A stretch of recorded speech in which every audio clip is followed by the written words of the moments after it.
All right. There we go. Stream is up. Let me check my home screen here. See if it's working. If I don't get any feedback. Oh, I can hear that. I think my wire is bad. All right. It is up. Okay, that's working. Let me check YouTube. And then we'll know if it's all working. Because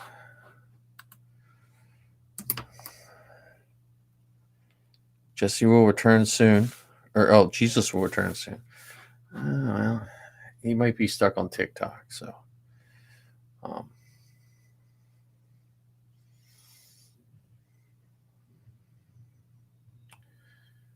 Let's see. Just see if YouTube is working. And there it is.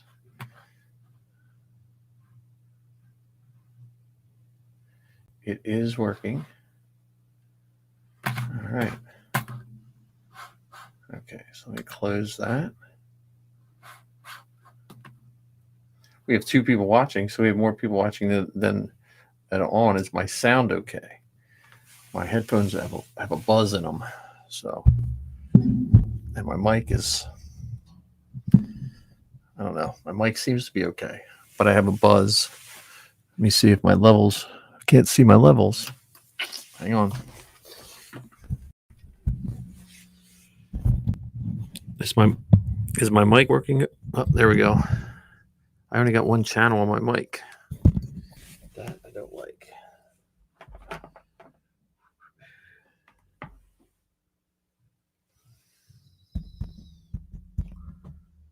This mic. Why is that mic not on?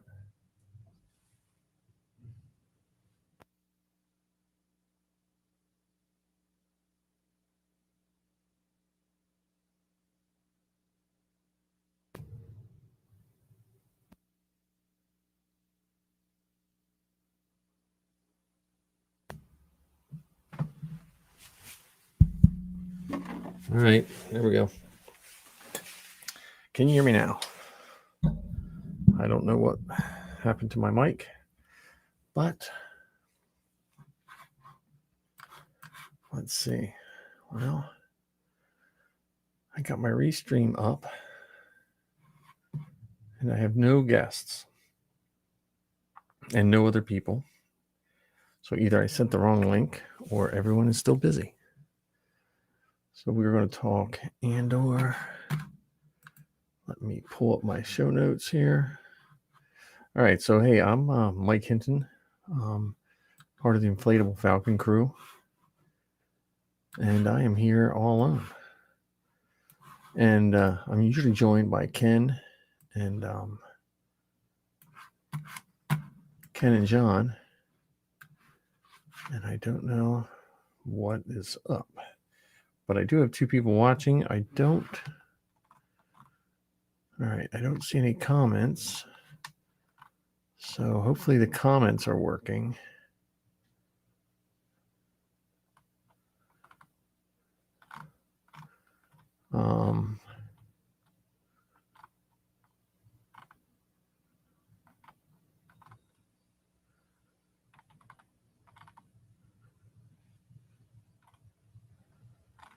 So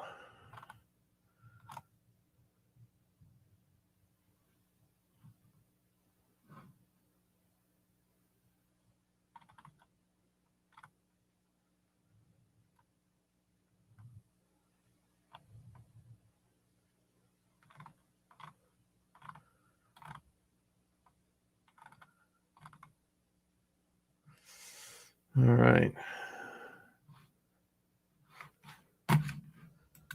Make sure my guys are still around. Okay, let's see. Oh, I got somebody jumping in. So I guess I can talk to the people on TikTok, because they don't have to hear what's going on the show.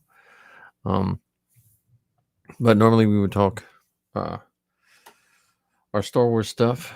I don't know where everybody is, but let me see. Let's put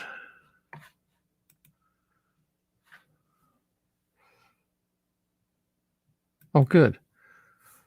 So Zoe,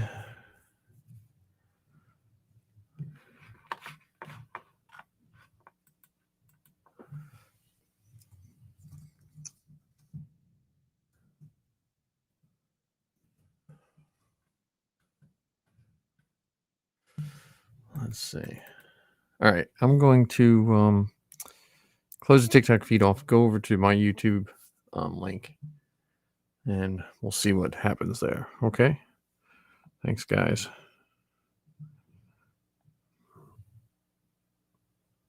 Come on. And now, there we go.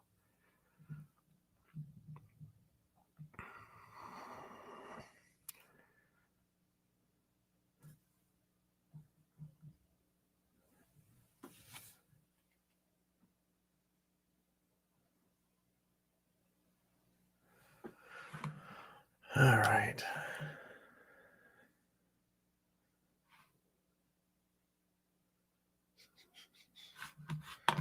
All right. Hey, Ark. I'm waiting for some people are supposed to hop on, and then I don't know. They're standing up like I stood them up here. Let me get my link in here. See if I can. Too many windows open for this late at night. Oh, I heard something. Okay. Oh, link is not working. How about now?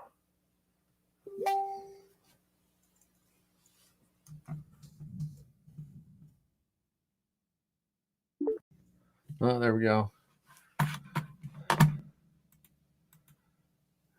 Hey, John. Howdy.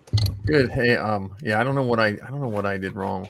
I think I sent a wrong link out. I had too many things open. I'm trying to do too many things at once. You miss 1 week and you forget what you're doing. You're right. Whew. So I did put a notes up in Google though. Not that good of ones, but I put some up. So I'm just waiting to hear about your first troop. So let's see. My mic working? Yeah, hear you good. Yeah. How about mine? Mm-hmm. Yeah, my headphones are going. I'm gonna have to actually break down and buy better than Five Below headphones, I think. Unfortunate. Well, you get so used to. I don't really wear headphones, and so I think the few times I've gotten up and yanked it, forgot I had them on, I've wrecked the plug. So I'm just going to get some full size, like non-mini audio plug, to put into the mixing board. Mm-hmm. So, but yeah, I just finished. I watched Andor. I'm all caught up on Andor. That's what we like to hear. And maybe I'm getting less tolerant of the people that just don't like stuff, but man, that's everything people have been asking for a long time. And now that we get it, they're like, well, I don't know. I don't understand. I don't. Yep, you're preaching to the choir. I mean, if you don't like it, that's fine. But man, when you some of the criticism, like really extra criticism, mm-hmm. In that episode today, like one voice in my head says, "Oh, just give us 2 more episodes." But I like that I have to wait. Mm-hmm. I mean, it's slowing everything down. Yeah, it keeps you on track. And I'll wait for Ken, but I had some there's some really deep thoughts about those first couple episodes. Mm-hmm.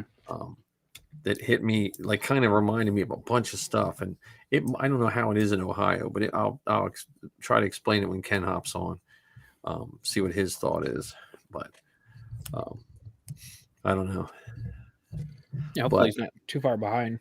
No. Yeah. So here's I'll put in the notes. I put all right. So you can I don't know if you can see the notes, but I have the hellos. Oh, there we go. Oh, Ken is here. It just I looked down. He wasn't even dressed up. He must have came straight from work. Mm. Oh, look at that. He's like, what kind of shirt is that, Ken? Is that like a? That looks like a. It looks like you're in the army or something. Oh, okay. Mm. I got it when Rogue One came out. Oh, nice. Has Cassian on the chest, and it's got the Rebel logo on the side, and Nice. Rogue One on the other side. Love it. So I did make an agenda, kind of, just to value our time. Because I'll tell you what, last week, I'm sorry about last week. It was just like, and I know it's like first world problems, but it was like everything. It was like job, home, everything. I just was like overwhelmed beyond, I was just like, I need sleep, I need, so, because I'm still running on that. Zoe's on West Coast time, so I'm still like staying up too late talking to her and then getting up too early, kind of thing. So I was just burnt. I was just like, I got home from work. It was a bad day at work. It was just a bad day overall. So Yeah, no worries. Those middle school kids will push your buttons. That's for sure. Yeah. Yeah, no kidding. There's no worse age group than 10 to 14. Yeah, I like them, but man, when they're just not having a good day, man, it's hard to survive it. But Right. But anyway, so I got the hellos, the troops and trooping. I don't know if we had a cool name for that yet. Our costume corner. News. I didn't know if we really. There's so much news and so many people were reporting it. And then some Andor, and then the bucket list on what's going on the best car bucket. And then I was thinking of I was trying to think of a name for it, but I still think we should at the end talk about any podcast we listen to, Star Wars or not, So, and we brought in from the West Coast, Zoe. Howdy. Star Wars Geek Girl fame. So Hey, how are you, kiddo? Good. now, did you podcast tonight, or Lizzie couldn't do it? No, come up. Wait a minute, she what now? Oh, something came up. Those chefs are very temperamental, aren't they?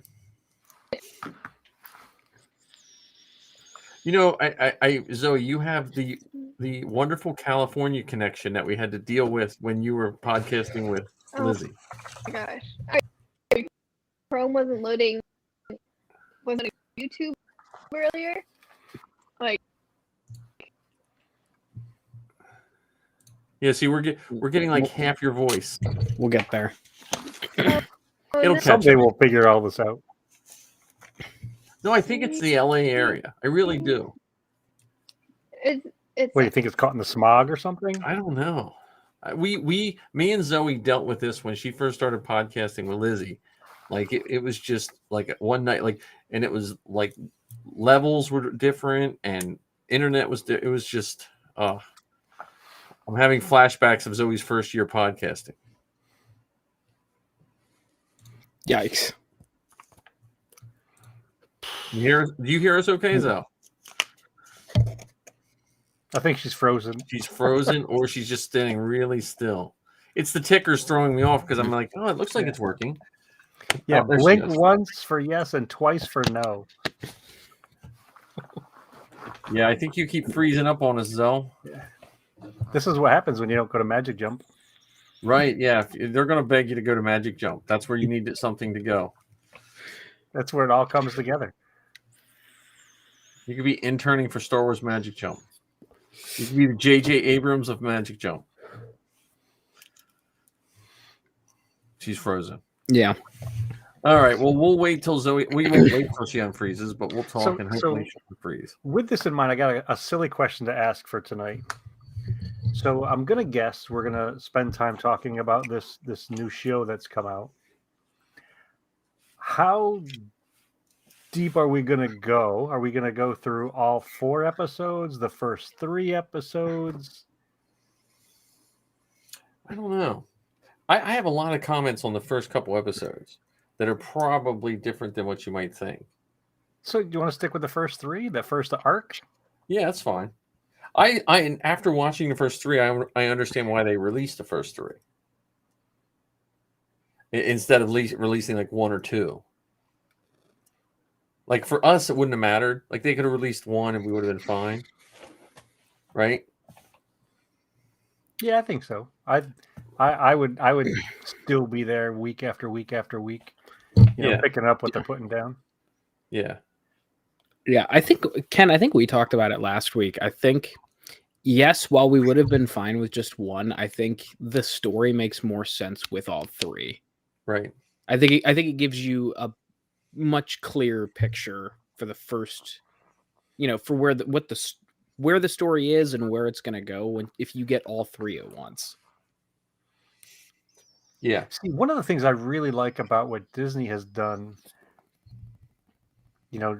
separate from these 3 episodes being bunched together, I like how they have made it week to week to week. Yes. Whether we're talking about She-Hulk, whether we're talking about the Book of Boba Fett, or now we're talking about Andor, I think that delivery system provides so much more space to talk about things in between, to make connections between it and what may come, between it and what has come, instead of the Netflix way where you get a bolus, you get a whole season all at once. Yeah. And you sit there and binge watch it, and you don't pick up on the stuff or see what I did. Yeah. And or you don't get a chance to watch it again to pick up more, because that's what we do anyway with these things. I mean, even when this stuff comes out on theaters, and I know I've joked with you guys before, but when Disney bought them and they started doing the sequel trilogies and Solo and Rogue One, even on opening night, I bought 2 sets of tickets. Yeah. Once for a show with the family, and then the immediate showing right afterwards, so I can watch it by myself and just pay attention to some of those things. So, I'm gonna consume it, devour it, absorb it in different ways than a whole Netflix season all at one time. I think you lose stuff when like, I know, like Stranger Things. I'm not like a super fan of Stranger Things, but we watched the whole first season when it first came out. We just like binge watched it over like a weekend or so, and I don't remember half of it. And it was such a giant movement of doing it all at once. I never wanted to go back. Mm-hmm. Like it, you know what I mean? Because I don't know what I missed. Yeah, I'm with you on that. That's for sure. So, well, before we talk Andor, let's try our schedule. See how this works. My headphones are really acting up. Well, then that means. All right, so that means we go to Hellos. We talk about trooping, because I know once we get done Andor, we're going to miss out on what I've been looking forward to next. Almost second to Andor is hearing about John's troop. Talk a little bit about what we're building, and then we'll go straight into Andor. How's that? I'm surprised that you put John's troop second to Andor and not first, because we've been talking about that for months. No, his troop is right after Hellos. Oh no, I mean in terms of importance. Yeah, well, like I've been looking forward to hearing about John's first troop even more so than Andor, because I know that Andor is going to be awesome. That's what we put that because I'm just saying Andor's is on slightly more content. Maybe not. We might not get to Andor. It might just be John Dor. I don't think so. I hope not. Hodor. Hang on. There we go. Now I can hear in one ear. I don't know what's wrong with this thing. All right, John. I have not trooped. So I have no trooping news. But just to lead in, so Ken, have you trooped since we last talked? No, I have not. All right, John. So no troop time for Ken. Just walk us through it as a newbie. All right. Well, I have pictures to accompany. It's show and tell time. I think that's it. Okay. Yeah, so it was a pretty fun troop, believe it or not. So I we, believe it. the only disappointing thing is it was an adult function, so you didn't have that like the feeling of like kids running up to you. Oh, okay. No adults Um, hug your leg well- or anything. No, unfortunately not. However, I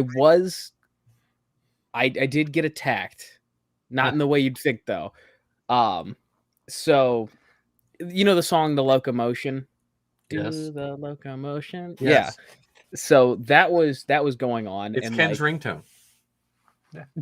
When Mike calls me. but we were, all the 501st guys, we were just kind of like standing on the side, and while the locomotion's going on, and like they kept trying to like drag all of us in, and all of us were like, these are expensive costumes and they're not very mobile, so trotting around this very tight corridored space is not a good idea. But they dragged in one of our TKs and one of our TIE pilots, and then I was next. So it was at the very end of the song, and the lady behind me had accidentally stepped on my the tails of my cert coat, and all I feel is just an immediate like jolt back, and she's like, "Oh my god, I'm so sorry." I'm like, "It's all right. I just thought I was gonna die for a minute." But as you can see, we had a fairly cool lineup there Yeah. with us. So yeah, it was a fun troop. So it was nice. There's Yeah, my first troop nice. picture that you guys Talk wanted. through that sign because we were telling you to make a sign for how many weeks? Yeah. Yeah. And So that's something they do for everybody. nice. Is they make first troop signs. So there's mine. But Right. they messed up again. They put Oh. SL62399 instead of DS. So Yeah. there's just like a little piece of like patchwork with tape over top of it That's funny. to have Now, the proper yeah. designation. That's funny. It looks good, man. It looks really good on you. Yeah, it was there's Brian. He's our squad lead. That's a really nice Krennic too. Right? I love that cape. I so badly want one of those. Again, capes. that's a perfect example of a perfectly fit soft goods. You know. Mhm. Yeah, this was his 17th costume. Damn, that's Right. awesome. Yeah, Is that TK peeing behind the car? No, he's getting dressed. It Yeah, is. they didn't give us a changing room, so we all Yeah. had to get dressed in the parking lot. Yeah. You know what though?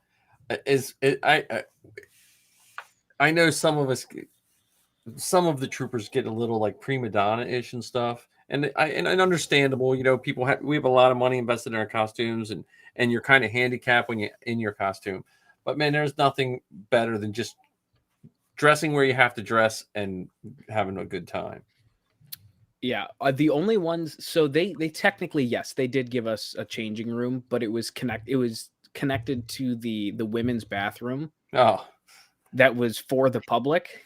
yeah. So it was one of those things where it's like, hey, we probably shouldn't use this unless like it's absolutely necessary.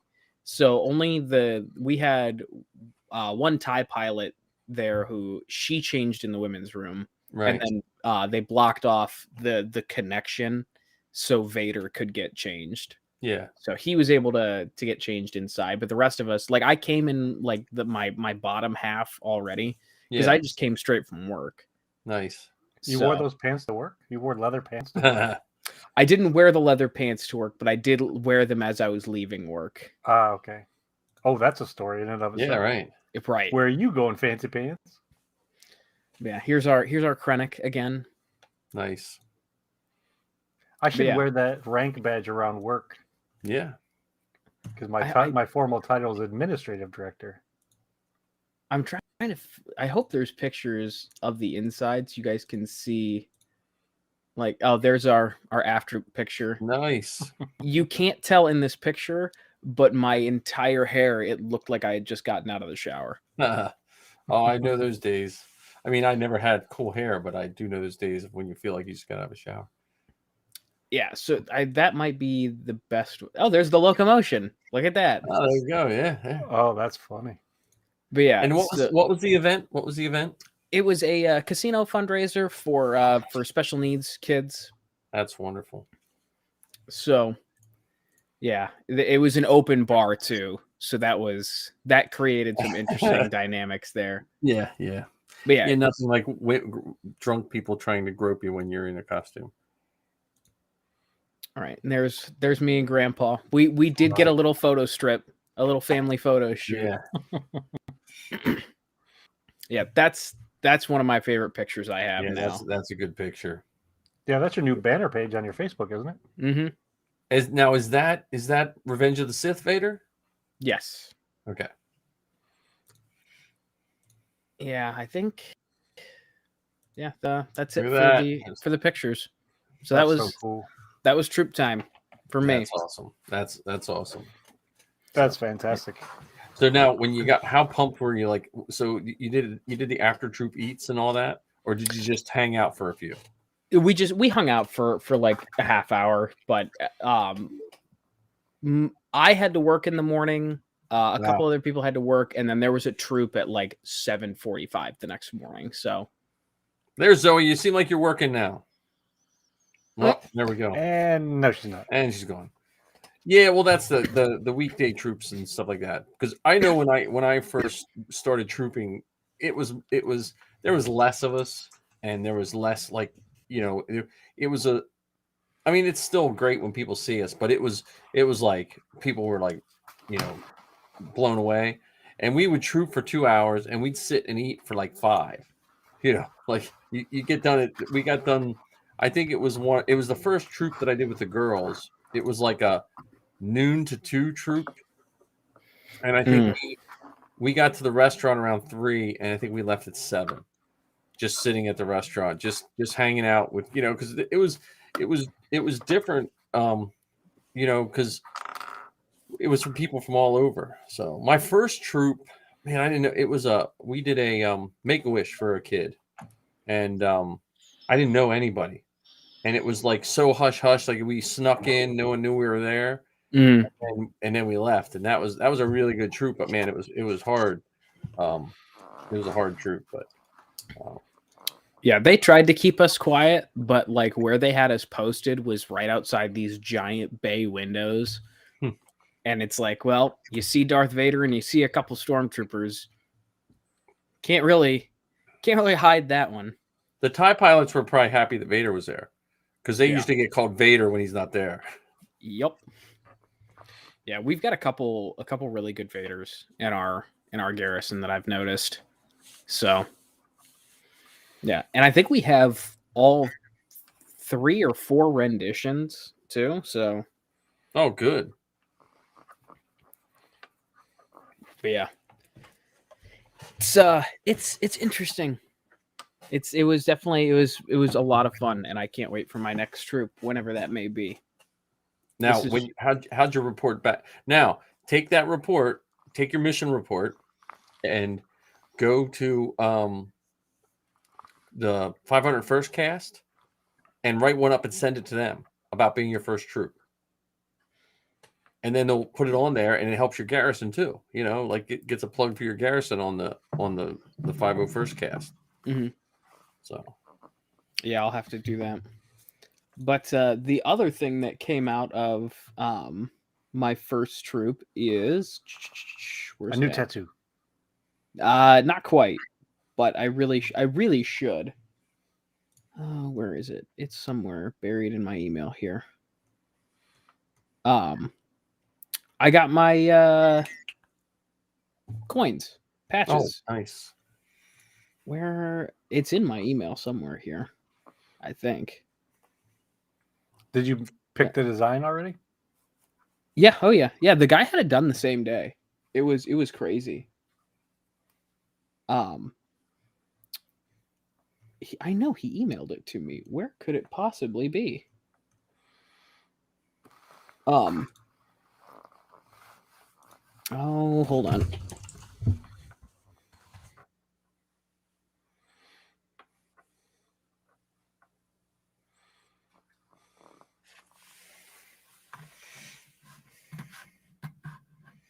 Yeah, and I have a wedding troop coming up late the week before Halloween, I believe. I have a wedding troop. Aaron Scare's up. I know Marty's going and Dan are going to Aaron Scare. I That's the cannot day go we're to- driving to Florida. So we Yeah, can't that's go. what you're saying.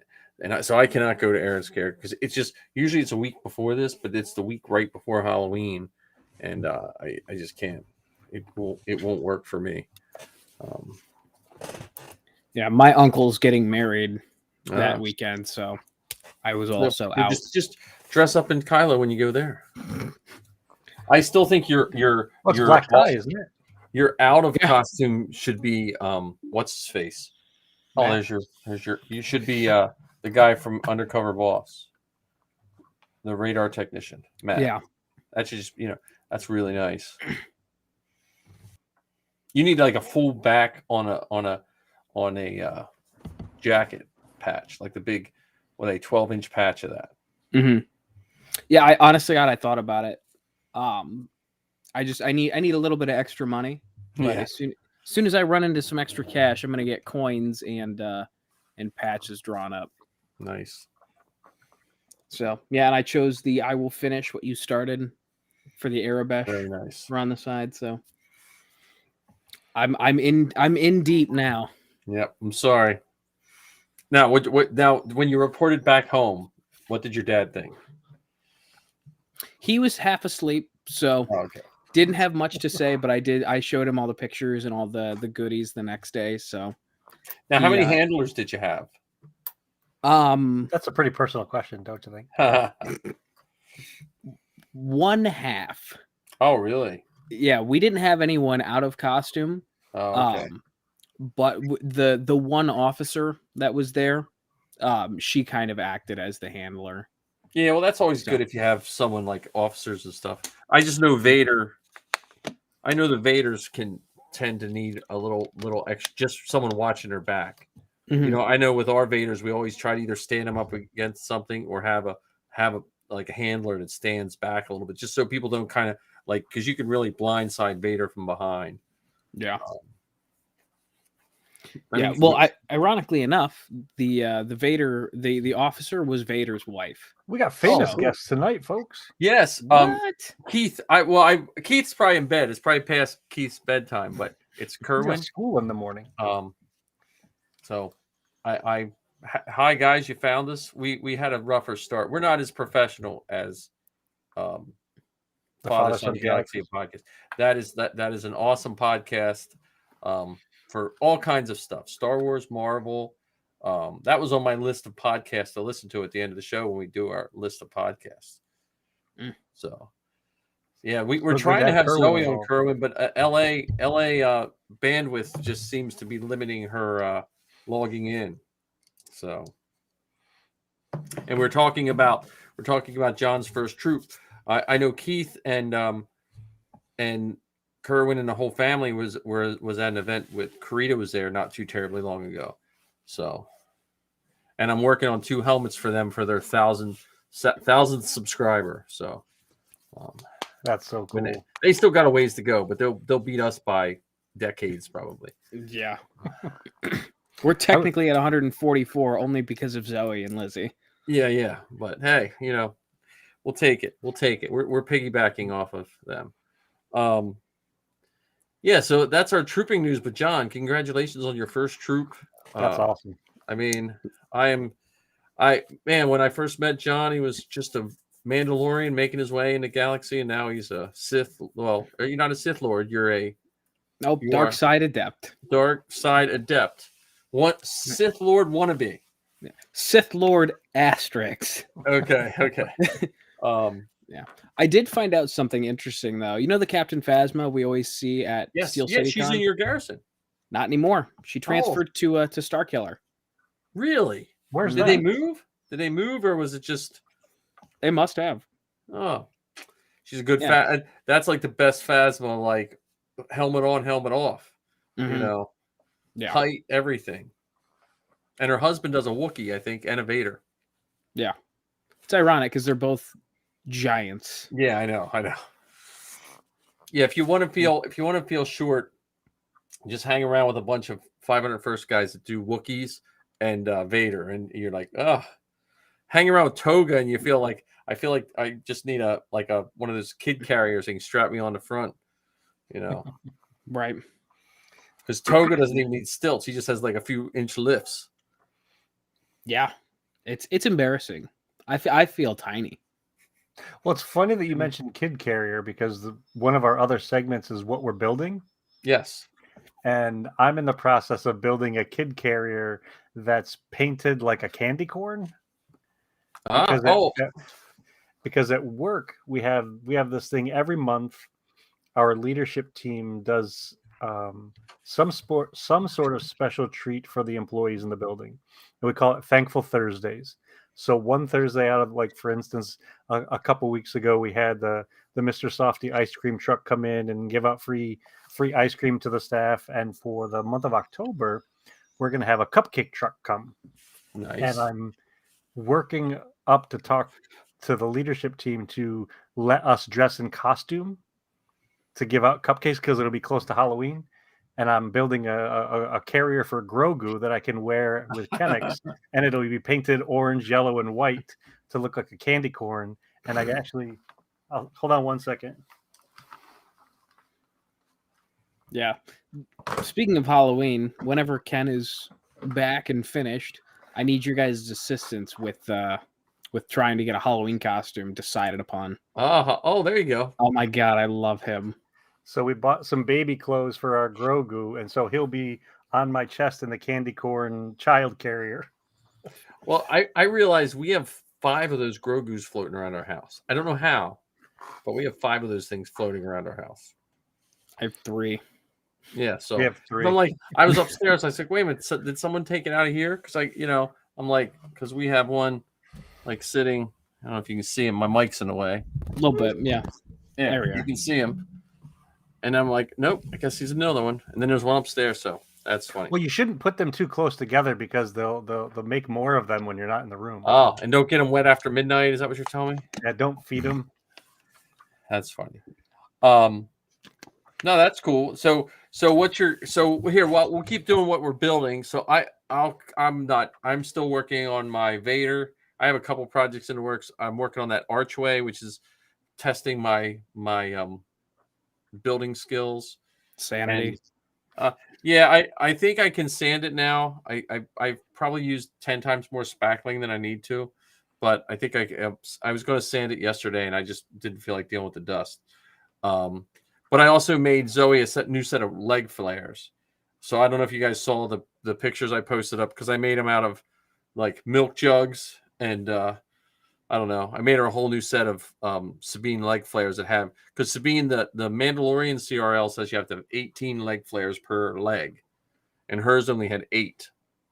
Does she have enough legs for 18 leg flares? Well, they had to be 1.75, I forget what it was, inches from center to center or something. Like it was, I was like doing some crazy math. Like I was like, okay, there's 16 inches around, because I had her measure the old ones, and then I had to cut strips out of the stuff you put in your windshield washer fluid, windshield washer fluid gallon bar, because I think they're about 18 inches around. So I cut 2 plastic strips, coated that with fake leather, and then put so they hold up, because then they don't have to be super tight around your legs. Like a lot of people will do elastic ones, but if you make those too tight, then if you're in costume for too long, your bottom of your feet get numb. You know what I mean, or something like that. So her last ones were made out. I made them out of the same method. So, and then they look nice, and they hold up. And then I put a Chicago screw, embed a Chicago screw where you can't see it. So when she puts the leg armor on it, Chicago screws in the front, and then it Velcros in the back, and they're good to go. Nice. So, but she has an event, like a high profile event out there, and she wanted to make sure she was up to snuff. So, got to make sure you hit those CRLs.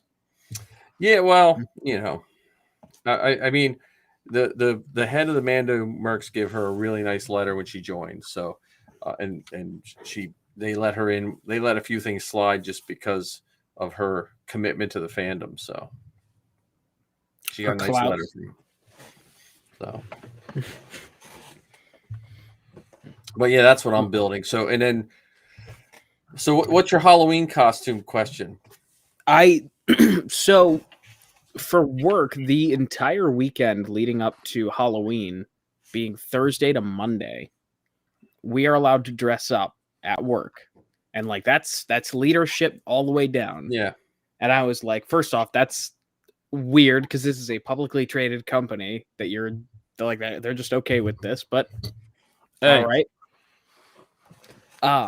But everyone's like, "Oh, why don't you come as Kylo Ren?" And I'm like, "That's too expensive a costume for me to come and get butter stained." And Yeah, yeah.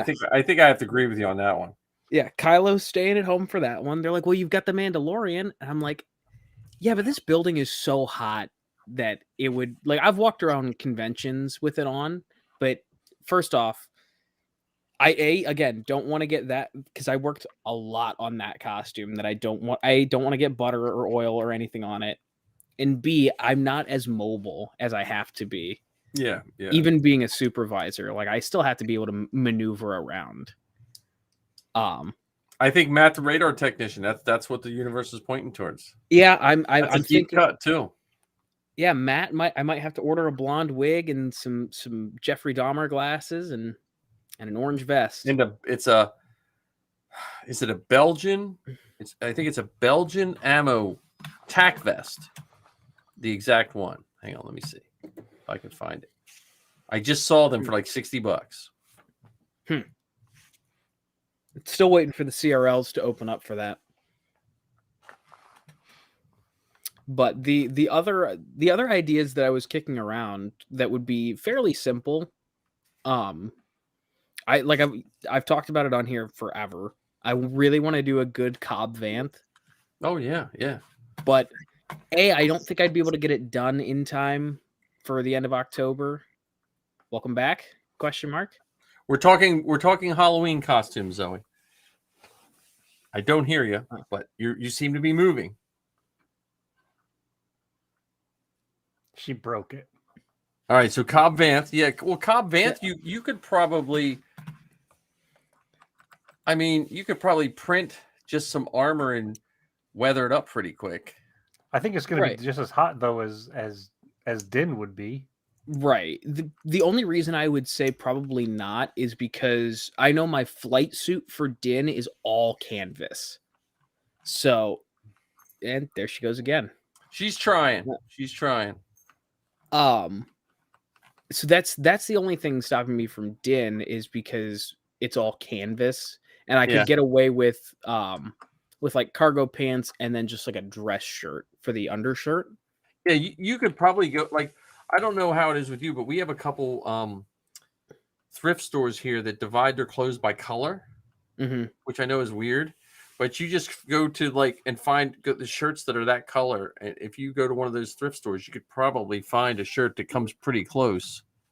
Why don't you go as a mod and just ride your moped to work that day? There you go. Yeah, let me go find my moped real quick. Hi, Zoe. Say something. Yeah, maybe. You look like it's working. We just can't hear you, but you're not talking. So. Yeah, I don't think she said something. Okay. Try reading her mind. Use your I'm reading her mind. It's I don't know. It's like, why are these people putting me through this? Kerwin says hi. Yes, Kerwin is on, Zoe. Here, I got to turn. I don't have the graphics. Oh, yeah, I do. Yes, we need. I think Keith and Kerwin done a great job, and it's a whole family affair. But the marketing they do is wonderful. I sat in on one of their panels. It's almost like a class on how to do a live panel, especially for you would never know that they're new podcasters. And Kevin says hi to Zoe. And We didn't even get hellos. Jeez. Wow. I know, right? They're just like, those guys are on again. Well, Kerwin said hi. Well, yes, he did. He did. Yeah, but Well, he didn't yeah. say hi by name. He Yeah, said it was hi just to everyone. We got junked into everyone, but Zoe got special attention. Jeez. My rank. Here, I said Belgian. For that, it's Rhodesian vest. Oh, It's a Rhodesian tack vest.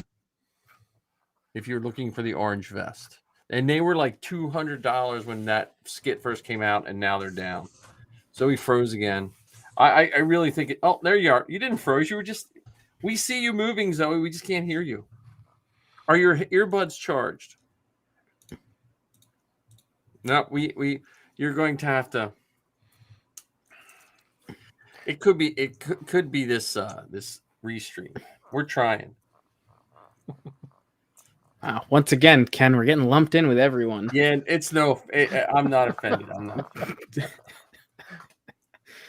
Well, then again, it's not like we start the show and reintroduce ourselves either. That's true. That's You know, true. We're not very professional. We don't do any pre-flight check. We just take off. Yeah. Yeah. You know, We keep You know, saying we're going to get professional, yeah, hyperspace or hyperdrive And- kicked in right out of the hangar. and it just goes down from hill here. I think we need a tutorial. We need to have Keith or Kerwin give us a lesson on how to do this properly. Yeah. Well, because we don't really have costume day at work either, but we have a school night where teachers set up their like doorways to look scary, and then the parents bring their kids through the school, similar to a trunk or treat, but it's in the building. Mhm. And so in the past, I've gone in costume. I took my Sand Trooper last year, and Safi won his 000. I don't know if I'm doing it this year because they haven't put a date down, and I know what's going to happen. It's going to be like the Thursday before. Hey, can you and it's it just depends. Let's see, Zoe, we see you. Third time's a charm. We're listening. Am I like? Did I might have clicked something? I got your volume turned up. I got you 130%. I don't know if she can hear us. I think Can that you might hear be a us, problem. Zoe? Raise your hand if you can hear us. We just can't hear you. Go to your system preferences and make sure your mic is on the Mac. I know. She's like, I know, Dad. I know what I'm doing. Looks like she's gonna have to start writing. I'm just glad to see her because I miss my daughter on her California adventures, and I think my students are getting sick and tired of hearing me say how much I miss her. And today we on Wednesdays we don't have an ending day. It won't let me unmute myself. Are you in Chrome, Zoe? Oh, you're in Safari? It won't work in Safari. Yeah. That's why. It's so yeah, it's do you have Chrome on your phone? She's like, oh, why didn't you tell me that sooner, Dad? No, the Macs her Mac, it's not old, but she'll probably have to clear some memory because the Macs get a little funky if you let your hard drive get too full.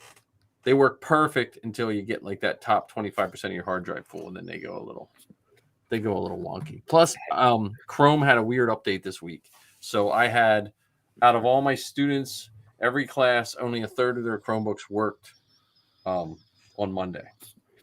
That's how my Monday started, just because of an update from Chrome. And when you teach computer science, like Monday was basically song and dance day. That's when you just put on a movie, man. Yeah, we can't really do that anymore because of copyright. Like we pay a fee so we can play certain movies like for Disney, but in a classroom setting, we're not technically allowed to show anything longer than 15 minutes. What? And it has to have, you have to have an educational like purpose for it. What? I know. What is happening? It's just it's a different world. How much time has to be in between the 15 minutes? Well, like, so we have a streaming service called Discovery Ed, and it puts in there's a lot of good shows that Discovery Channel has and stuff like that.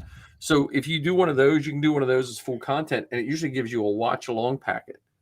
And so, like when I used to do robotics with the kids, I would have them watch Robot Wars, and we would do stuff like that. So,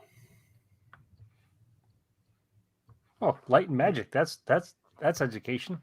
Right. oh yeah, well we can't see now. That's you can't use any of the streaming services because that violates a whole bunch of other. Since we're in a middle school, we have to follow certain laws similar to like your HIPAA with your medical stuff. There's these, I forget the acronym now, but it's the law for protecting kids under 13, and Is that the DUMB law? it starts with a C. I forget what it calls. What? Did I miss that? But anyway, so we can't use streaming services due to like if there's we can't show certain Star Wars movies in our building because a majority of our students are under 13, so we can't show anything PG-13 at all. You know, so it's just it's a weird thing. Oh, I get it. Yeah, I get it. But well, you know, clever. I would say my teaching is I teach about 30% of the day and follow regulations 70% of the day. So that's but it is fun. When I take a breath and realize that I love my job and what I'm doing, I really enjoy what I do. But if I'm not careful and I let it eat into me a little bit too much, then it's a little rougher than, you know, then I'm like, what did I sign up for? Anyway, we were saying about costumes. I can't wear costumes to school, but we do that. But I don't know if I'll do it this because last time they put us in the gym, and it was like 100 degrees in the gym, and it was packed full, and we just stood still, me and Safi, which I wasn't too bad at my TK, but when I took her 000 off, she was just like it was like a blowtorch shooting out her neck, and then she was done. So I don't know. I don't know if I can. Do that again. Ajax Citizen, man, we got to get those Ajax Citizen costumes. I know. Well, yeah. Zoe's trying to get some of those guys to play D&D, and she found a D&D rewrite set that is all Star Wars characters. So she's going to try that. Well, this kid, when she wrote her first game, she DM'd. It was 55 pages long, with weather tables, and all this kind of stuff. For her first DMing thing. Jesus. So I'm like, man, I trained her well. Because my first one was my first campaign that I wrote was probably about 40 pages long back in 1970 something. So oh my God. So college rule pages or normal rule pages? Actually, it was typed on a 1939 Royal typewriter. I typed all my monster sheets and everything, and I used what's that paper you put between them to make multiple copies? Carbon paper. I put carbon paper, so my cousins who were playing with you, I made copies of like the rolling charts and everything. Like because that's you just showed your age in like three sentences. No, I mean my D&D character that I still have, I created in 1979. What's his name? Thorin Mudbutt. Of course. Because I was a big Lord of the Rings cousin. I was a Lord of the Rings guy, and also my cousin had some fantasy poster, and one of the dwarves' last name was Mudbutt, and I just thought that was a funny name, so I just Thorin Mudbutt was my, and I was missing my ring finger because when I first played D&D, I got a cursed ring, and so I was like, oh, I just cut my finger off. And he's like, okay, but you're still cursed. So my dude was missing a finger for the rest of his life. And I had an old battle axe, and my grandmother heard us playing because we used to play on the phone. We would sit in the kitchens of our own houses. This is pre-call waiting, anything. We would just sit on the phone for like 7 hours straight over the summer playing. And my grandmother kept hearing me talk about this old battle axe, and she thought I was talking about her. Oh, my God. So, yes, I'm showing my age. Well, okay. So let's move into Andor. We'll skip news. I want to talk about Andor because I do. So yeah. Thank you, Kevin. Thorn in Mudbutt. That's your name. Huh? So You say Thorin or Thorn? Thorin, like Thorin. Thorin Oakenshield from Lord of the Rings. Mine was Thorin Mudbutt. And I liked the Rankin Bass drawing. I had the Hobbit record Challenger? book. The Hobbit record book. Okay. I don't know where it is now, but I always liked that Rankin Bass style Hobbit and Rankin Bass style drawing.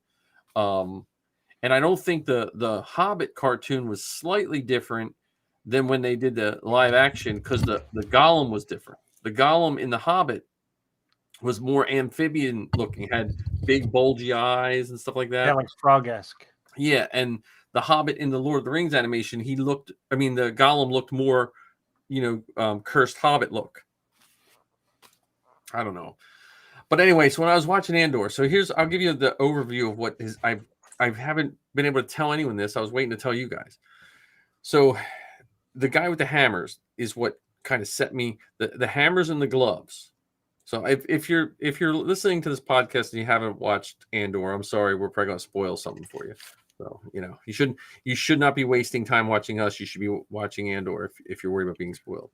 If you want a spoiler-free review of the first 3 episodes from Ken and I, the latest episode of the Beskar Bucket does cover it.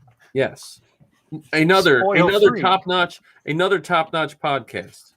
It's we go right up there with Father Son Galaxy podcast, then go Beskar Bucket. All right, another top-notch. Anyway, Shameless plug. Shameless plug. And I'm envious and angry at all of you, because I wish Anchor existed when we first started doing Zoe's podcast, because I switched her whole thing over to Anchor, and I was like, this is so easy, because it was such a nightmare. It'll be 7 years this in October 2015 when they started her podcast, and it was a nightmare. Like, every step of the way was it was either work or tons of money or both. And I've been paying, like, I don't know how much to SoundCloud for all these years, and I can't believe how easy it was. I was like, and that was by far the funniest Anchor commercial I've ever listened to. Yes.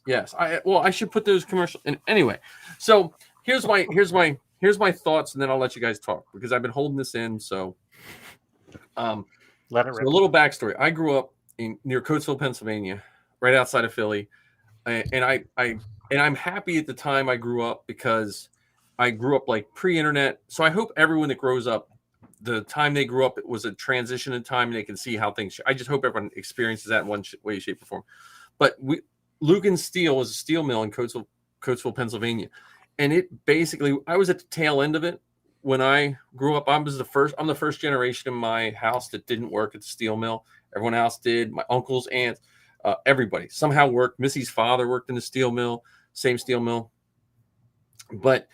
And Coatesville was everything was related to that. Like, if you owned a deli, your busy days were payday for the steel mill, and you built it around that. There was cottage industries. Like, there was a guy who used to sit in the parking lot of Lucan's with 2 armed guards, and he would cash your paycheck for you, so you didn't have to go to the bank. And his fee was he would keep the change. So if you got, in 37 cents, he kept the 37 cents. But you had thousands of guys cashing their paycheck, because either they didn't want their, like they might have had, I'm not saying this is right, but that was like, if you had alimony due or you owed someone money, you could get your cash. The bars were open around when the shifts changed. All this, there was a company store. There was Lucan Steel basically spanned out through the whole city. Like, when we used to hunt, we used to go practice shooting guns in the smoke fields. It was these big, looked like a quarry, but it's where they would take the smoke from the smokestacks, compress it into whatever, and dump it there. Like, I was probably shooting gun in like the most toxic environment ever, but that's where the steel mill would let you go shoot your guns down there. They had their own fire department. They had their own police department. They had their own railroad. All through this. And so when I saw that, and the guy was ringing those hammers, and it was like that whole city was built on this industrial complex. And when I saw that, it reminded me of all the good and bad about that. So like the Empire, basically, like Lucan Steel did a lot of good, but it set your whole life to be dependent on this company. Yeah, it's like indentured servitude, really. Yes. Yes, and when the And guy what said, kid "Well, doesn't want to know about indentured servitude? Like, right, that's a kid show waiting to be made. yeah," Oh, wait, it is made. Sorry.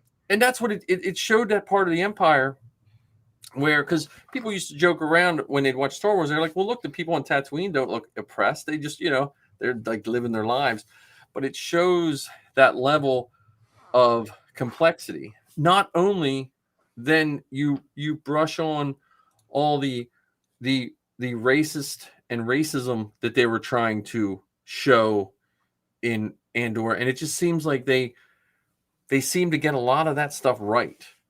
They world built that thing so quickly, like to show you what was going on. I felt, I don't know. So that was it. It just hit me. It was like reminiscent. The set. I mean, I know that a lot of them probably aren't sets. I think they're like they did Oh them no, out. that You know. Ferrix?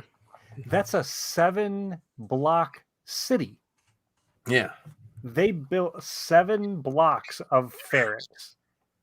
The actress who played Bix was on an interview that I listened to recently, and she was saying that you could go into a restaurant or you could go into one of the homes and open a cabinet or open a drawer, and the stuff was in there that you'd expect to find in there. So silverware or Yeah. cups or whatever. They build 7 city blocks of Ferrix. And I just thought that, and I thought the flashbacks to me were cool. Like the pre-Empire flashback, like when it was the that ship was not the Empire. What was the pre? It was the Separatist. That Separatist ship that that Andor's people. Well, that was Republic times then. Mhm. Pre-Empire would be the Republic, right? But I mean, that was a separate. They had Separatist markings, I believe, on them. Yeah, yeah. You know what I mean. So it was kind of, it was just showing that these people were being exploited before the Empire even got there. Because all those, like the indigenous people, it looked like they were all kids. There was no adults left. So something happened to all their adults. But a lot of their clothes looked like scavenged work clothes. And that was just, and then if you looked at the industrial people working on that planet where Andor was, they were wearing kind of the same clothing. Like it's just this intertwined, and then it made me think back to Canto Bight. The sinister hand behind the Empire and behind all that, the people that build all these weapons for both sides. So anyway, that was I just love that. I mean, I didn't love the oppression and destroying the world and stuff like that, but I loved how they built that. And Andor has to apparently kill someone the first 6 minutes we meet him in anything. Right.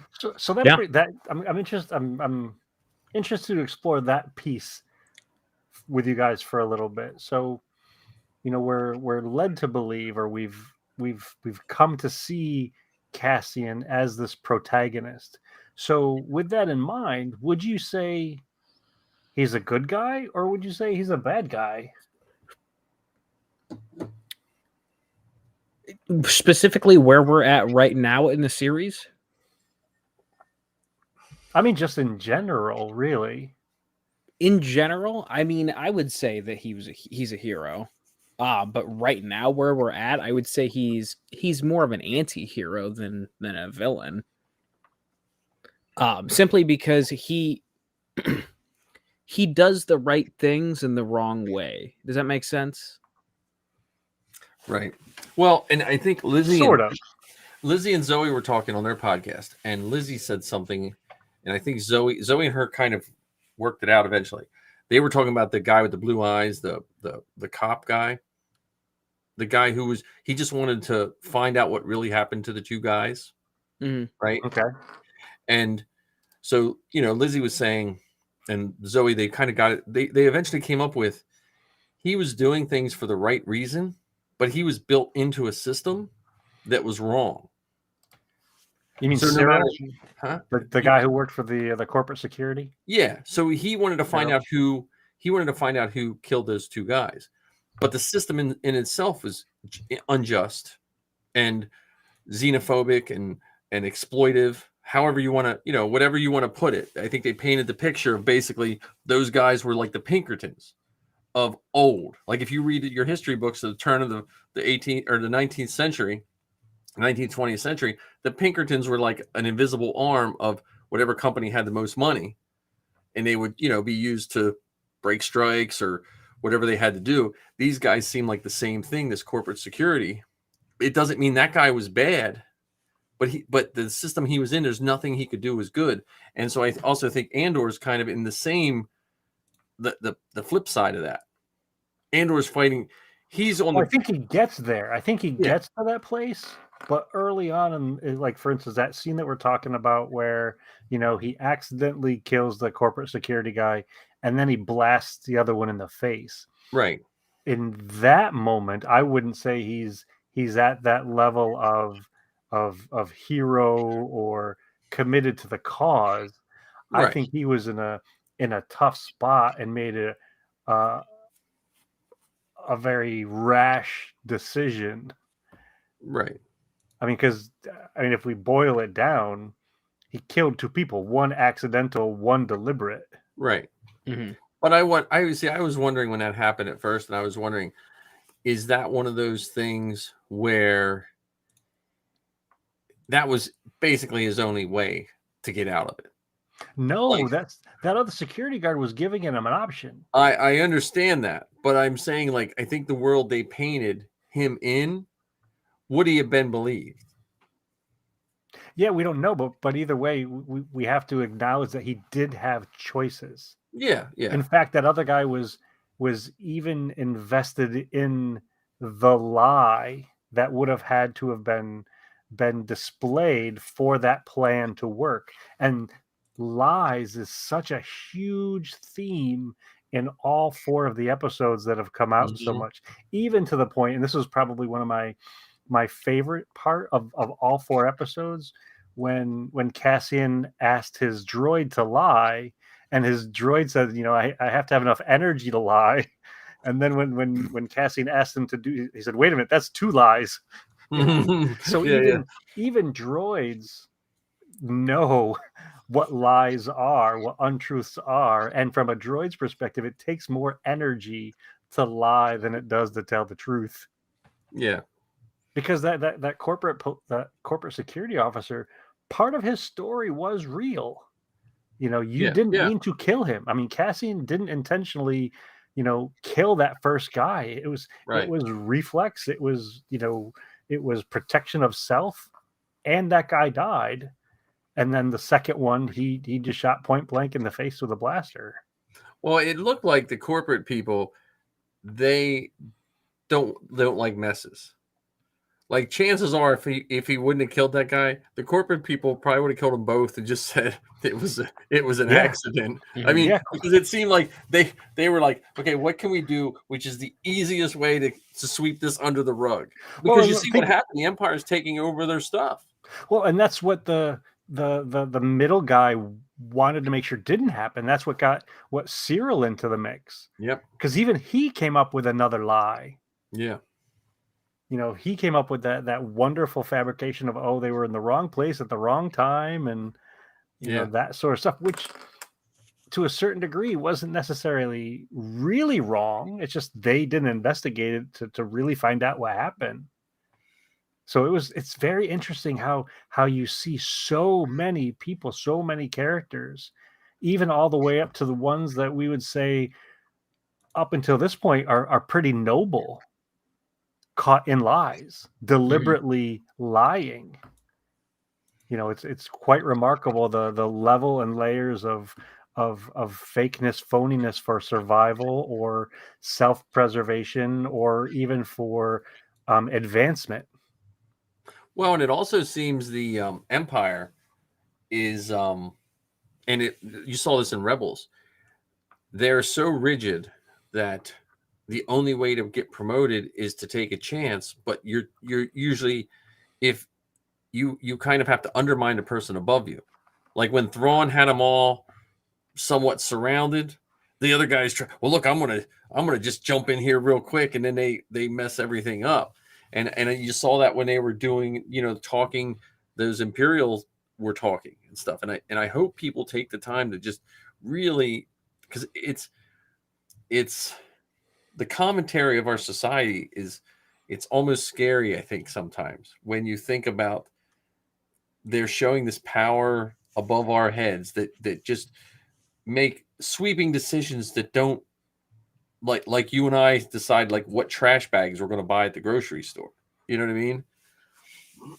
Well, it's what I find really, really funny about this. So this show is the newest one for Star Wars, and historically they've said that Star Wars is for kids, and people have said there's too much politics in Star Wars, or that kids are interested in watching movies about trade routes and taxation. But we're watching a show about indentured servitude. We're watching a show about politics to the nth degree. Yep. And we as adults are eating it up, and well, many of us, some of us are truly loving all the stuff that's showing up on that screen. Mm-hmm. Yeah. Well, you know what's neat about it is, and it's probably more of a commentary on our society. If you look at the post World War II movies, right? Every military guy was a GI Joe, clean cut, killed the bad guys, saved the day. You know what I mean? Like that type. And then you had, I don't know what the first one, but I'm thinking of like movies like Kelly's Heroes, or you know what I mean? When we started getting into the Vietnam era, the World War II movies started changing to a Vietnam-esque movie. Does that make sense? Oh yeah. And we started to get a slightly more gritty, and then it slowly goes. And now there's that. We understand that not all good guys are always good, and not all bad guys are always bad, and it puts a deeper level. Yeah, But the grayness in the morality. Yeah. Well, and it shows. Like I always think of Star Wars. When I watched Rogue One the first time, one of the things I took away from it was, if you watch Rogue One, literally a week later, or in whatever I don't know the exact timeline, Luke and Han get medals, and those people that got the plans are forgotten. And I know that the movies happen because of the way they were filmed in real life, but that's a good commentary on real life. Like when you know people who have been at war or whatever, it's those people that have made the pathways. And I'm not taking away the people that save the day and get medals. I'm not taking anything away from them either. But there is something about war that you get a lot of heroes get lost in the shuffle. Well, even the other members of Red Squadron and Gold Squadron and stuff like that. So Han and Luke weren't even the only pilots that were involved in that attack on the Death Star. I mean, shoot, right. Chewbacca didn't even get a medal, and he was right beside Han. Right. I mean, he got it in the comic book. Yeah. And then later on ended up getting one, and he got hit by a planet too. Yeah, when he was like 200 something years old or something like that. Yeah, well, he's not as spry as he was at 175. You hit those 200s and it all starts. It's hard to dodge a planet at that point. Yeah, I don't know. I just really like the show. I like the flashbacks. I like that. Let's talk about the flashbacks for a second. What are your thoughts on the way they're using flashbacks, which is different than they did in Book of Boba Fett, different than they did in The Mandalorian, and different than they've done in any other thing? Because prior to some of those shows, they were typically just flash forwards. They very rarely flash back. But now it seems with all these live action Disney Plus series shows, there's flashback used quite a lot. They did remind me slightly of the Book of Boba Fett flashbacks, in the sense that when I was paying attention, I realized the flashback was going to tell me the question I had that I didn't realize I had. You know what I mean? Like it seemed like it was segmented enough, because when they were looking for that whatever race he is, I was like, well, what's that a big deal? And then you show that. So like that's probably going to be a story, like they just wiped all those people wiped out, or you know what I mean? Like, is that a thing? But I like it. Even from the way that they show up on screen. So for instance, Book of Boba Fett, for a comparison, when Boba was in Bacta, we knew that was going to be flashback time. Right. Mm-hmm. When we see the flashbacks in Andor, even when we saw the flashbacks in Obi-Wan, there wasn't that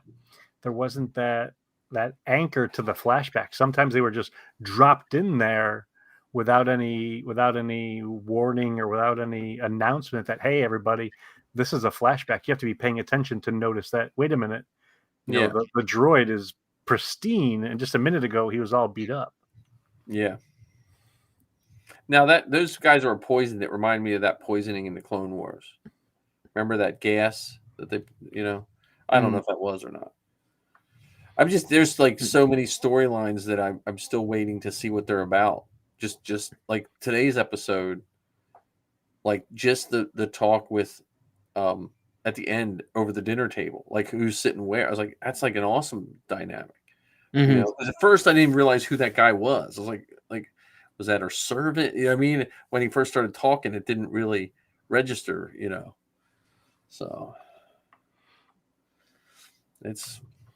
I'm happy. I mean, I know there's some people that don't like it. Which is fine. Like whatever Star Wars you want, but I don't know. I'm really enjoying it. I don't see how this is the one that you wouldn't like. Like out of everything, Yeah. This is everything that some of these people have been asking for, and it's really hit the nail on the head, in my opinion, and it's been really enjoyable thus far. I wish everyone would fill out a spreadsheet of what they like and dislike, so they can actually see that they're contradicting themselves sometime. Oh yeah, but see what that would require.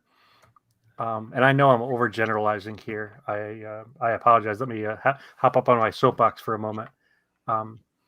That would require them to take ownership and accountability for it.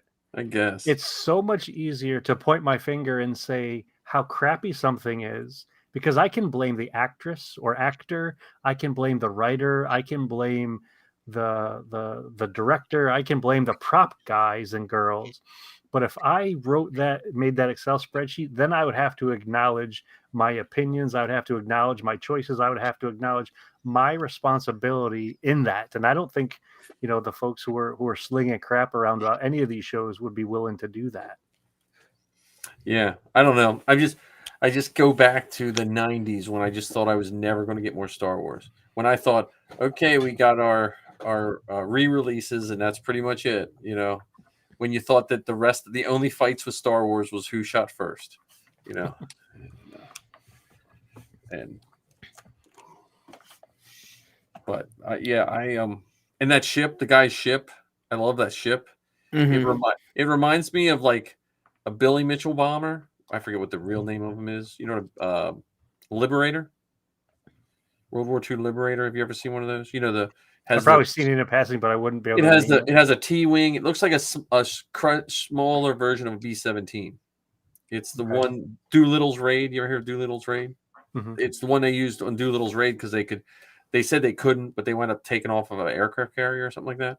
But it reminds me of one of those. I don't know why, but when it's sitting there, and that guy's story, man, give me a toupee machine like that. I wouldn't wear a hat during the podcast at all. I just need a toupee droid, Right? See, says John with the beautiful 20-something hair. Hold on, wait a minute. We'll get you he's like, yes, I'll just give me a Kojak machine, and I guess that's showing my age too, right? So tonight is showing Mike's age and American and world history. Yeah. While we're talking about Andor.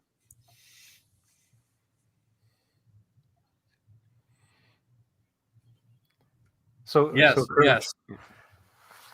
He talks about being a fly on the wall, listening to Imperial business meetings, and see, I think that's a wonderful connection back to the way George made movies of making it from a documentary standpoint.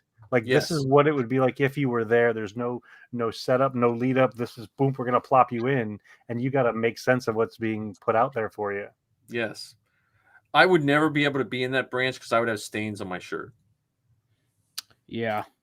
Like, I if you notice, I rarely wear white because honestly, like as soon as I do, there's iced tea stains, or I forget that I'm wearing a nice shirt and I go out to the garage and I'll just rotocast this one helmet. Nothing's going to drip out, and then I think Marty and I ruined like most of our wardrobe during COVID, just making stuff, So Yeah, I'm so incredibly impressed with the depth and detail of the show, from the props to the music to the costumes, and because of the way technology is now, it's so crisp and visible. yeah. Like you can see the stitching on Cyril's uniform and can Yep. tell that he had modified it. I wonder what that I see, because nothing in Star Wars is ever a throwaway line that we've learned since 1977, and they said that. So I wonder how that's going to play. That has to be something more than he just made his uniform different. Well, I think it shows his aspirational goals of going beyond where, because in that role he's not part of the Empire. Right. He's corporate security. He wants to make it to the big leagues. He wants to ascend, and it's interesting because he and the female that's in the Empire, and I Yeah. apologize, I haven't memorized all the character names yet. Well, Ken, you've lost. Um, You were my East Coast Sal Perales. Now I have to take that title from you. I understand I'm a fake fan and all that. I apologize, but she's similar. She's Mhm. in the Empire and wants to ascend. And there was some subtle little jabs in the dialogue. Make sure your ladder is steady before you climb it, and Yep. don't look down. If you fall, you're all on your own. Yep. Which is in a marked contrast to the rebels, and they have to band together to be successful.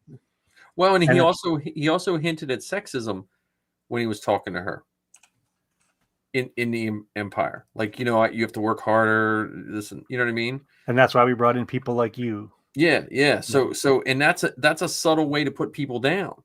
Like, as much as he was giving her encouraging words in one side of his mouth, he was basically saying, "Look, you're like almost like," and that's used a lot in the real world too. There's some subtleties in there, Yeah, you got to that- work twice as hard to get Yeah.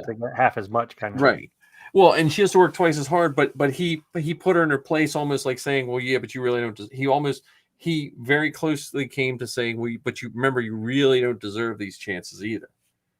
You know what I mean? So that was really, really well done. Did you guys see the Mandalorian armor in it? Oh, in the antique shop. Did you see the Star Killer armor? Of course. Yeah, That thing was I missed that, beautiful. so I went back when I saw someone post that up. So I'm a fake fan.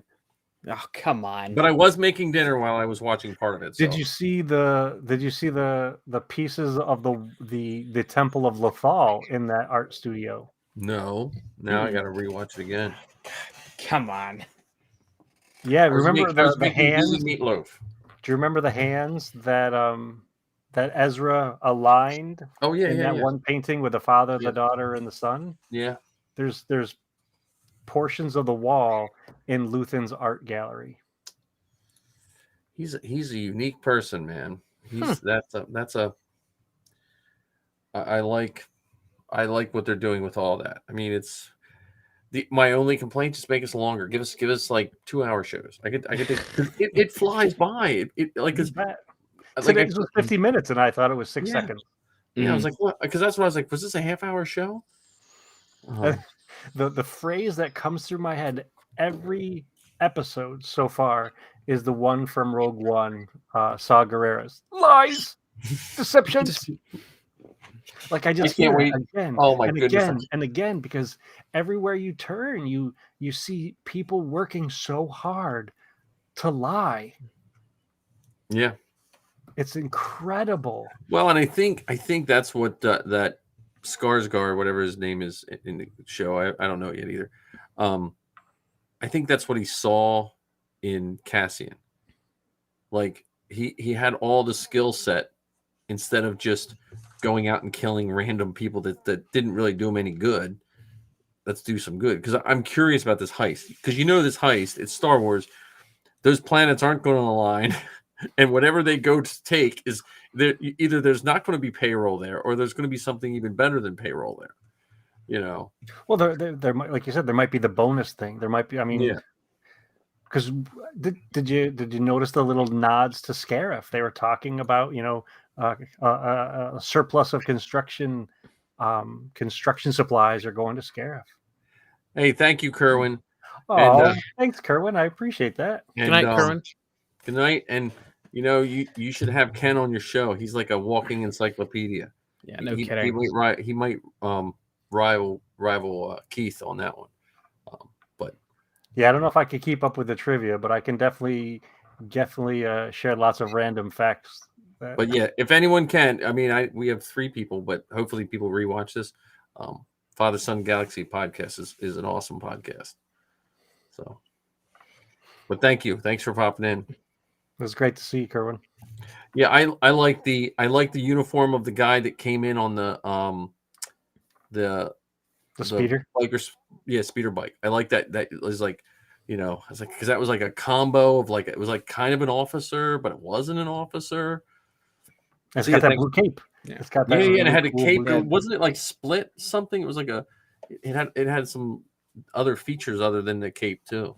So it was just like Krennic's at the beginning of Rogue One, except for it was like a gray black, where it's like that half poncho, but the rest is a cape. Yeah. And to the point where you could see the stitching in it. Yep.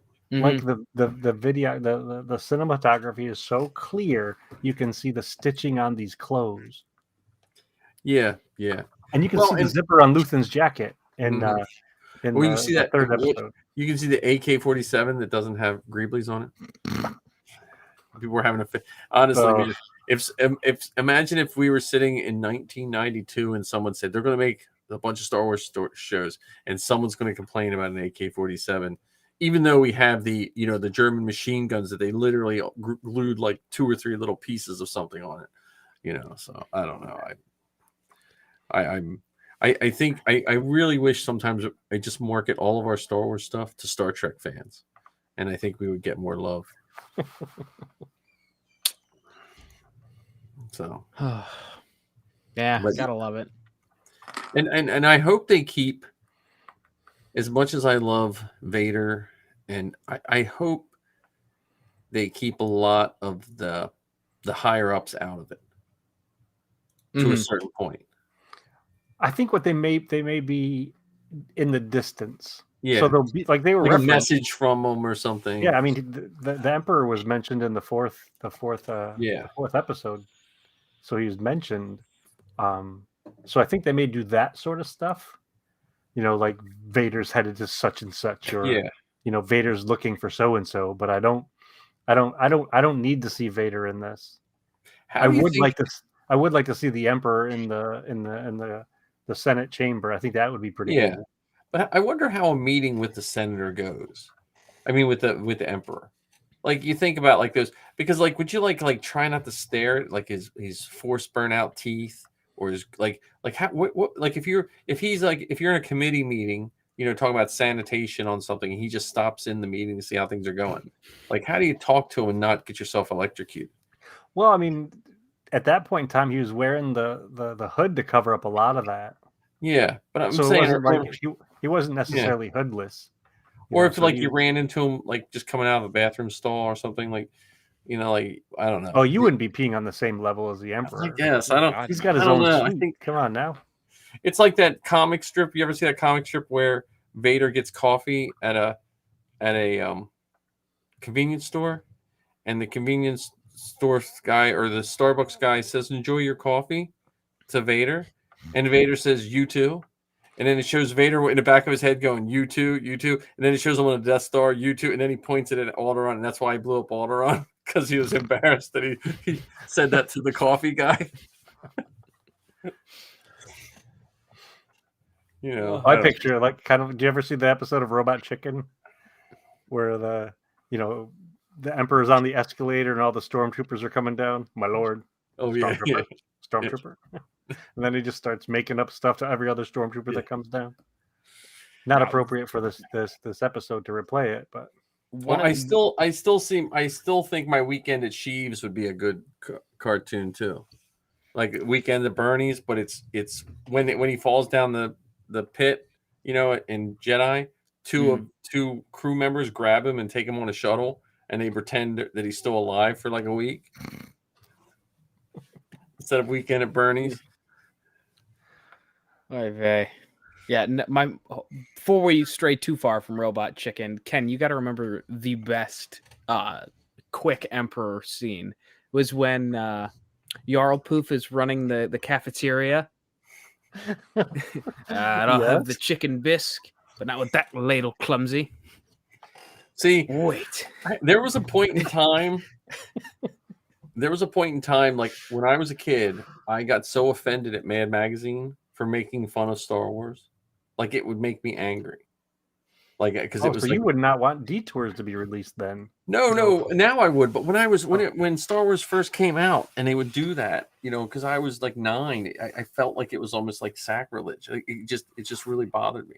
And Robot Chicken, if it would have came out when I was younger, I would have probably not watched it. It would have hurt my heart. Would have ruined Star Wars for you. Yeah, it would have ruined my childhood. I think my favorite Robot Chicken was the one with Boba Fett. That was the best day of my life. Better than the day we were born? Not even close. I can't even tell you how I've watched those things probably nearly as many times as I've watched the movies because they're just. I haven't seen them that much because we around here. What was that on? That was on Cartoon Network. Adult Swim. Adults. Yeah. Around here, it was like a nightmare to get Cartoon Network for years. Like because you had to buy like some weird plan on your cable company, and then sometimes they offered it, and sometimes with they didn't. 49 other channels that you weren't going to watch anyway. Yeah. Oh, you don't want the sports package, the hockey package, No, the Canadian curling package. I think that's the one that you needed to get. Yeah. Well, we had family members like that were from Italy, so they'd buy the special soccer package that broadcast straight from Italy or something like that. I'm like, no, I don't need that one. Well, that's back to Andor. When you see all those gloves and hats and all that, it just reminded, like I said, it reminded me of the steel mill, and it reminded. So, when I was growing up, Coatesville was divided by your ethnicity. Like if you were Italian, you lived in this section. If you were Hungarian, you lived in this section. And what brought all those people together was the job. They might not have associated in any other way, but you went to the mill, and if you would sit there, because I remember sometimes there was a fishing store, tackle shop, and you could see the one smelt parking lot, and it would just be shifts, and I have a picture of my great uncle, and they had blocks of wood stacked near the one furnace, and you would strap them to your feet, and when you cleaned the furnace so your shoes wouldn't catch on fire. It was just like that was your safety equipment sitting outside that was before my time, but I have pictures pre-OSHA. Pre-OSHA, and my great grandfather, was raised by his uncle. They were all steel workers from Italy. He killed a police officer during a strike, not on purpose, but whatever. And he died in prison. But it was like the, and it just was, that was part of things that just happened, and it was all based on your job. And that this Andor shows like this military industrial complex of the Empire. It feeds you and clothes you barely. Because in that side job, that woman had the side job of smuggling stuff, and looks like they were tearing, so they could survive. And the visual distinction between the classes is remarkable. So on Ferrex, we're talking muddy streets, clothes that are cobbled together from whatever you got, and you wear your work clothes all day. Yeah, absolutely. And you debated whether or not you turned the heat on. Yeah. Contrasted with the streets of Coruscant, with fancy cars and, historical relics that you're buying as gifts. Yeah. Well, and he wore that necklace and give it to Andor that was worth like 50,000 credits or whatever, Yeah. Mm-hmm. And so even the good guys, you have that contrast, it's really neat.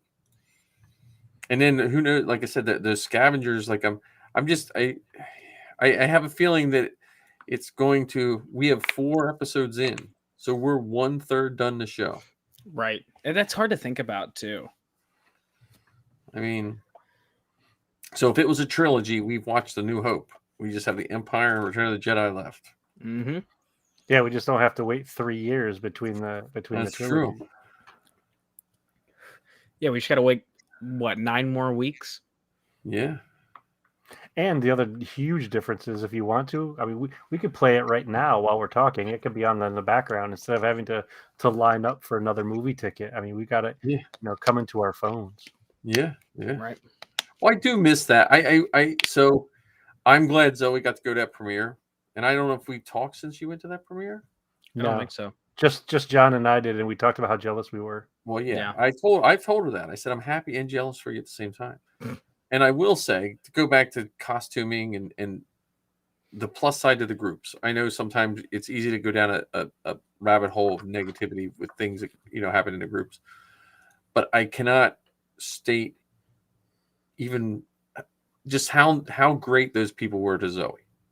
Because they had someone back out. They just knew Zoe from an armor party.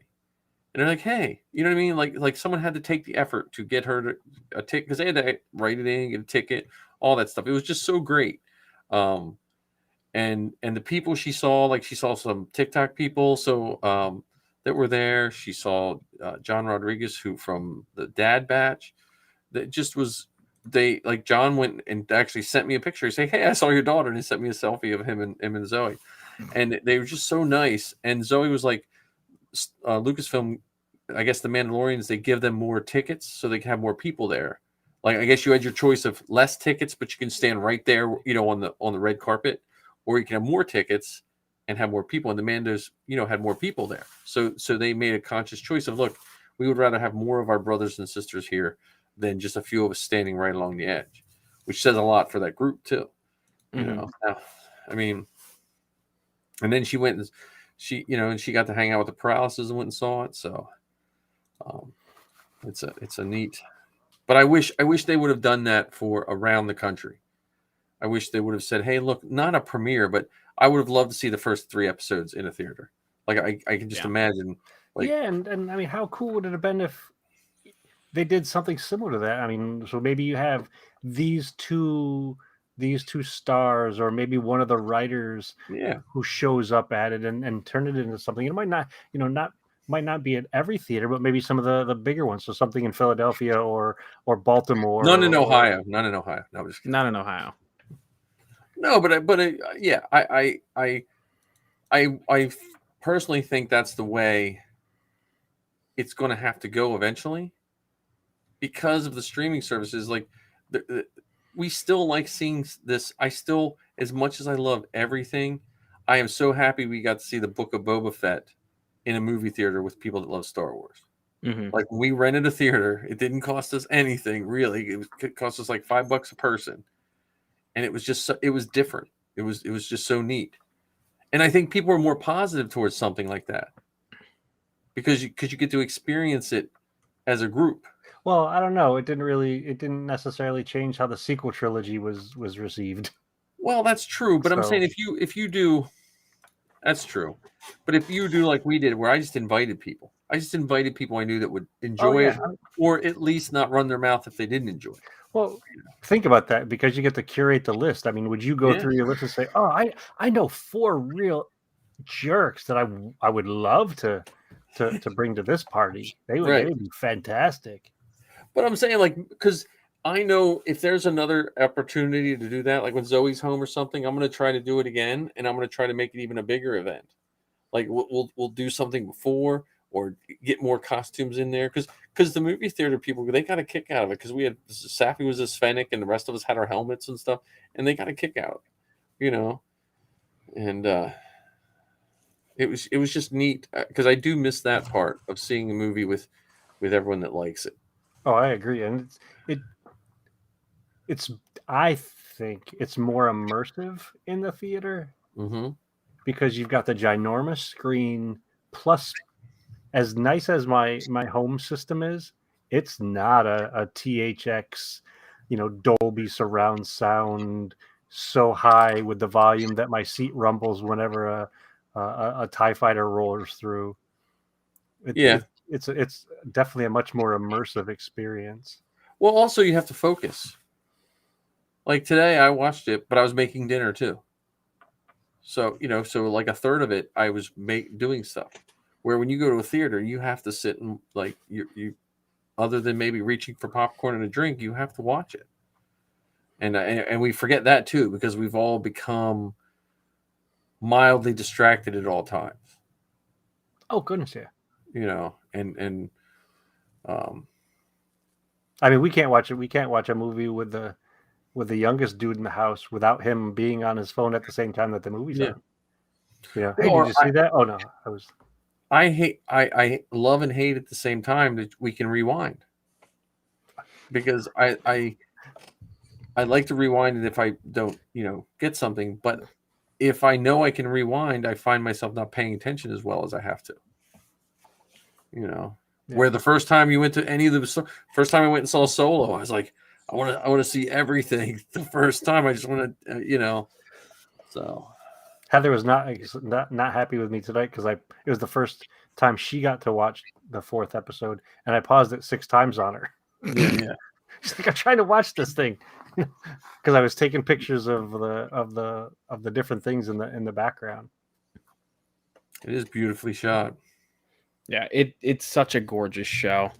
I'm so glad that we have this. Yeah. And one of the things that's cool about speaking about how gorgeous it is, each one of these new things, whether we're talking about Clone Wars or Rebels or Resistance or Book of Boba Fett or now Andor, yes, it's Star Wars, and there's that little bit that makes it different, that little bit that makes it special. Yep. Because I don't think this is the same kind of visually stunning that The Mandalorian was, and I love The Mandalorian. But there's something different about how crisp and clean and in close so much of it is filmed. Well, and you could walk in to someone watching Andor and not realize they're watching Star Wars. If you were watching The Mandalorian, you're pretty much, oh yeah, that's Star Wars, all the time. But yeah, the beautiful, I mean, just that last planet where the rebels are at, just that scenery alone, when they were going to the camp, they're walking, those hills and stuff. Yeah. Well, all was that Kalani? Is that what they call that place? I don't know. I don't have to learn all those names. Yeah, we got a lot.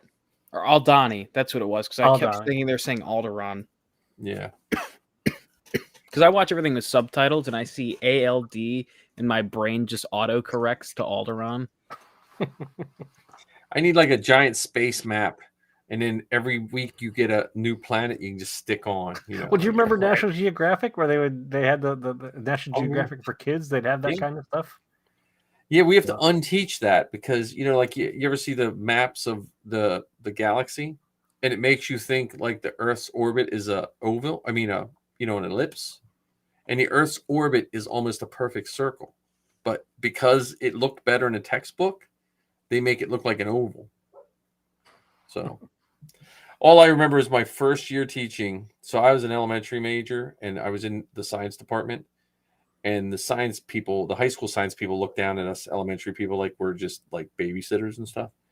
And I remember the head of the science for Cecil County Public Schools, he drew an oval, a square, and almost a perfect circle. And he said, look, I want you guys to stand in front of which one is the orbit of the Earth. And I was the only one standing in front of the circle, and all the science, because his point was to show we were talking about textbook bias and stuff like that. And I ruined his thing because his whole point for the next slide was everyone gets this wrong all the time. So I don't know why I thought of that, but yeah, I can't wait to see this. This I think this Andor is going to impact Star Wars books and comics. I think slightly more than we realize in the next couple of years, just because of the stuff they're building. Yeah, and how much they have to build. We're talking about a span of 5 years that they're willing to fill in some of those gaps. And see, this is when Rebels was announced, the cartoon Rebels, this is what I pictured Rebels doing.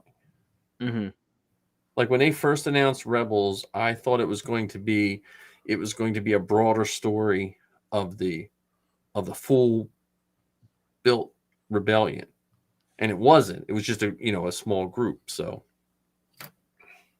though I also did get most of my initial Rebels information from Subway, so Like the the restaurant, restaurant Subway? because they had Rebel drawstring bags.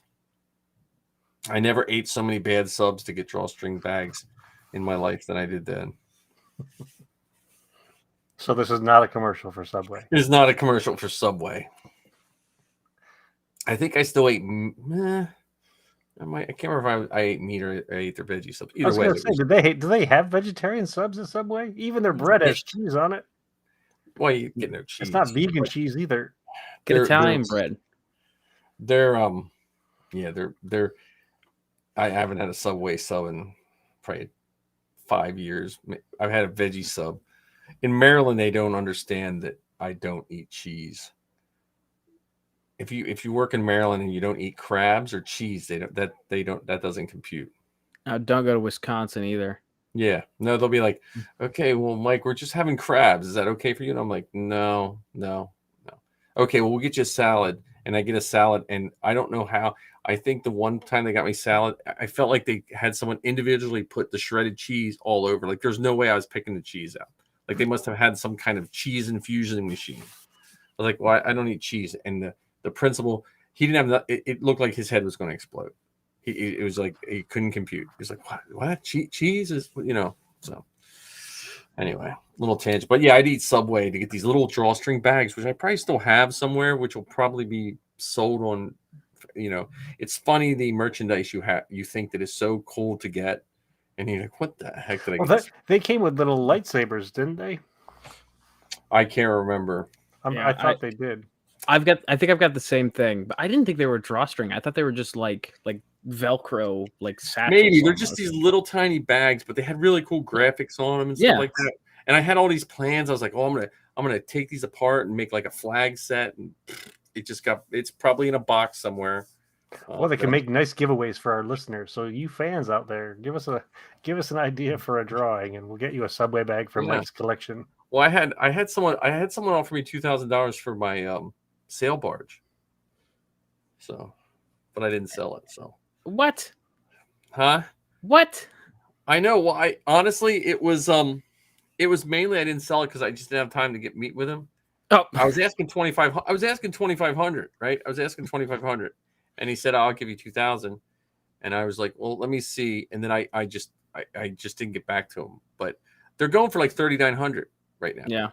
So I was like, it's insane because those are what, $800, $900 when it came out. $350. Shut the hell up. The sail barge was $350. I'm pretty sure it was either $350 or $450. It wasn't more than $450 because I would not have spent $450 would have been I think it was $350. You can look it up, like it or John. Probably, but it was not. It was less than $400 unless you counted in shipping. But even then, I don't think it might have been like $400 for shipping. But see, I go back and forth on that sail barge because the anniversary of Return of the Jedi is probably going to be the best time to sell it. True. Yeah, but every year there's an anniversary of Return of the Jedi, right? That's true. The big anniversary of Return of the Jedi. The one coming up in what? Next year? Next 2023. Yeah. May. Honestly, like if I just, it's one of those things that's next on my list of what I got to get rid of because it's taking up too much real estate. I might just taking up too much real estate. That TK armor. Huh? That TK armor. Another TK. The Anovos TK that he says. Well, the clone armor has been painted. Okay. So why did you talk about this during costume time? You're in the I know. You're in the wrong section. I know that was. You're getting your segments Let's go to our bucket list. What's coming up on the best car bucket? I don't know. I'm more interested to hear what you did with the with costume time. Okay, well here's my costume. Back to costume corner. Costume corner. We're back. I painted. It's all painted. I got to tape it off. Probably I was supposed to go to a wedding Saturday. It was canceled due to the hurricane coming up. So I'll probably tape it off Saturday, and if it's not raining, I'll spray it sometime this weekend. So I just printed a pistol, and when I put it together, I'm gonna see if I like it. So if I like it, I'll print a second pistol, and then the pauldron, which is still sitting right here. Love that. I did get the EVA foam. Okay. So I have to cut the plates, and I'll plastic dip them and glue them down. I think what I was reading. Make sure you heat them before you plastic dip them. Huh? Make sure you heat them before you Oh, plastic okay. dip them, because Okay. it'll set the cells. Oh, nice. Well, so what it says in the CRL, this piece is not supposed to be weathered. But Really? but the lines in between are not. So what I'm going to do is I'm going to blue tape off everything that's not having a plate glued to it, and then I'll glue it down, weather it, and then I'll pull the blue tape off. That doesn't make any sense. That would be the one place you'd think That's like the area dirt would be and weathered. Well, That's where you no, watch I all the think what it grind. is, if you had these plates on, right, this be a low spot. You would really not have much damage to that. right, but you'd think like dirt and grime I and don't know. grease. Think So- about your keyboard Yeah, and all well, the grind that gets caught in the grooves there. I don't really care about the CRL because I'm debating on the camera. Is that what it's called? Mhm. It's supposed to be leather or leather-like material, The right? trooper skirt. Yeah, the trooper skirt or heavy canvas. So I haven't decided because I like the canvas better, but because it moves better. That pleather or even the leather, it doesn't really give much. So I have some heavy. It's like black duck's cloth.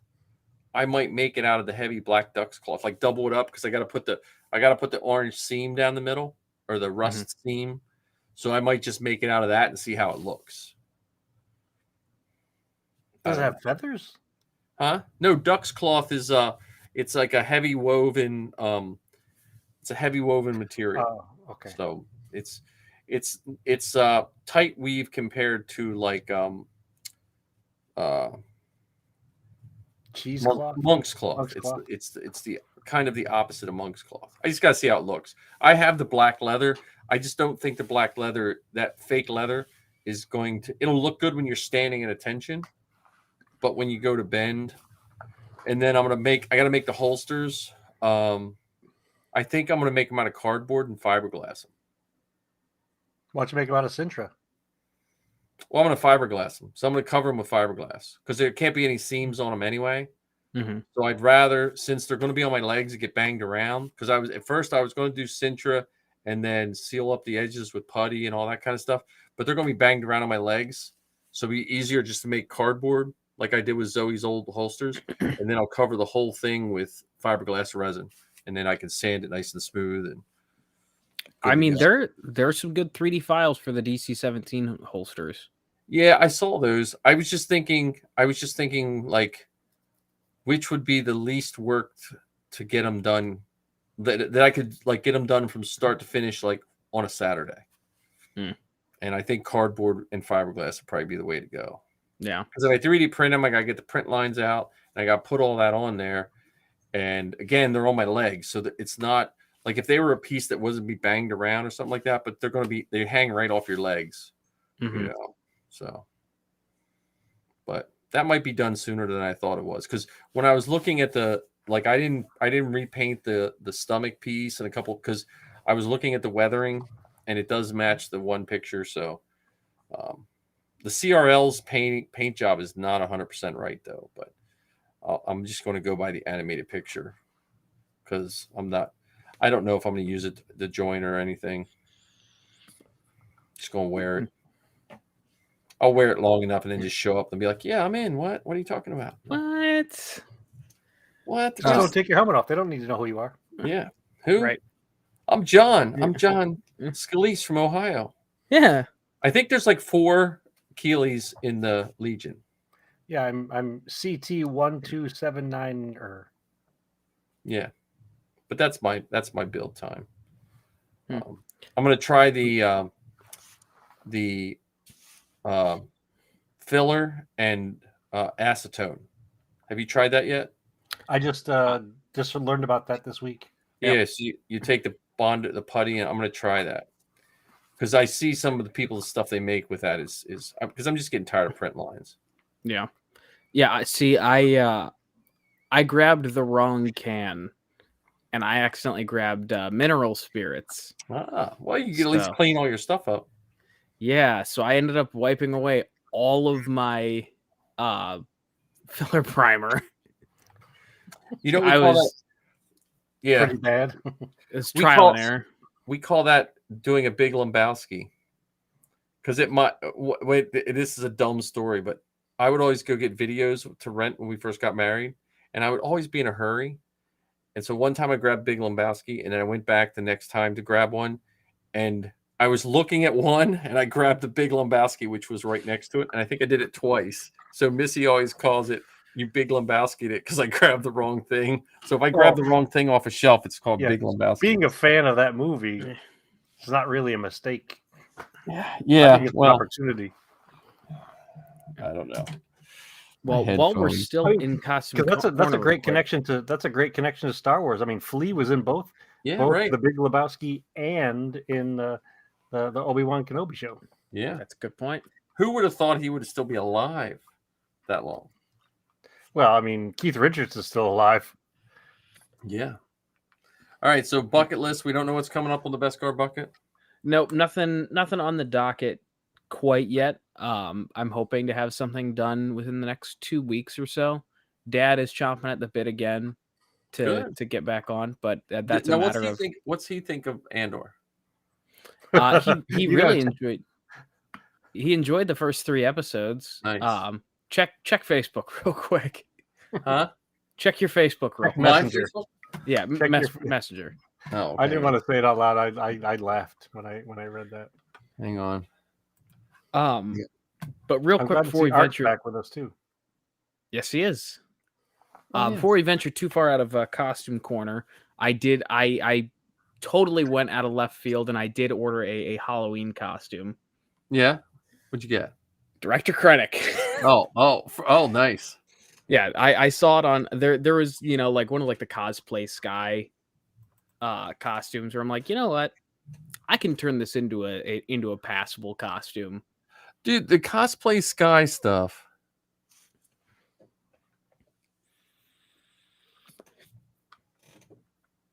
I think Mike froze. I'm reading. No, I'm reading. Oh. Sorry. You are Sorry. incredibly still. I know. Sorry. Great, it's a Hinton thing. Yeah, we just It's we the Hinton fake- lag. that's how we get out of meetings. We just, no, but that cosplay Sky, I'm telling you, the head of the 501st, his Din Djarin, the undersuit is cosplay Sky. Yeah, because so is mine.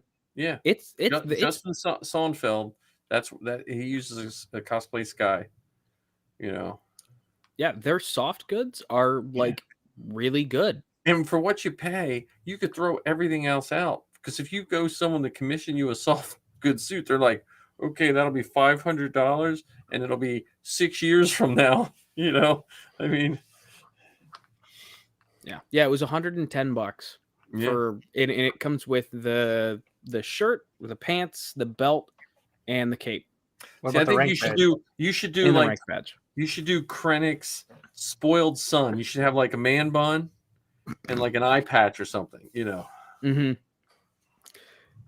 But yeah, so I just I Assistant got director Krennic. Or just get a really really bad gray-haired wig, I thought about it honestly. like purposefully bad. But yeah, so I also ordered chalk holders for code cylinders. Dude, I could have sent you some. I have 30 of them. I have 30 of them. Oh, I paid 33 cents a piece. Well, Well, I send 4 paid a my lot way. more than that. Send 4 my way. No, so if you have a Staples next to you, right? Look on Staples' website because no one uses them anymore. And if you have friends that are teachers, like one year, I just went to the teachers. Does anyone have chalk holders? And I got like 2. Because I know there's more in our building because they used to give them to us all the time. But Yeah, I have a stack of them because they were like 33 cents. It was funny. I bought them all and they were in a plastic like like a cookie jar looking thing. The Mhm. Staples guy wouldn't let me keep the cookie jar looking thing. He's like, no, you can't. Because I was like, can't you just leave them? No. Wow. So now someone had to throw that out. Like they had to give me a bag. But they wouldn't give me the plastic thing that they probably had to throw out like 2 minutes later.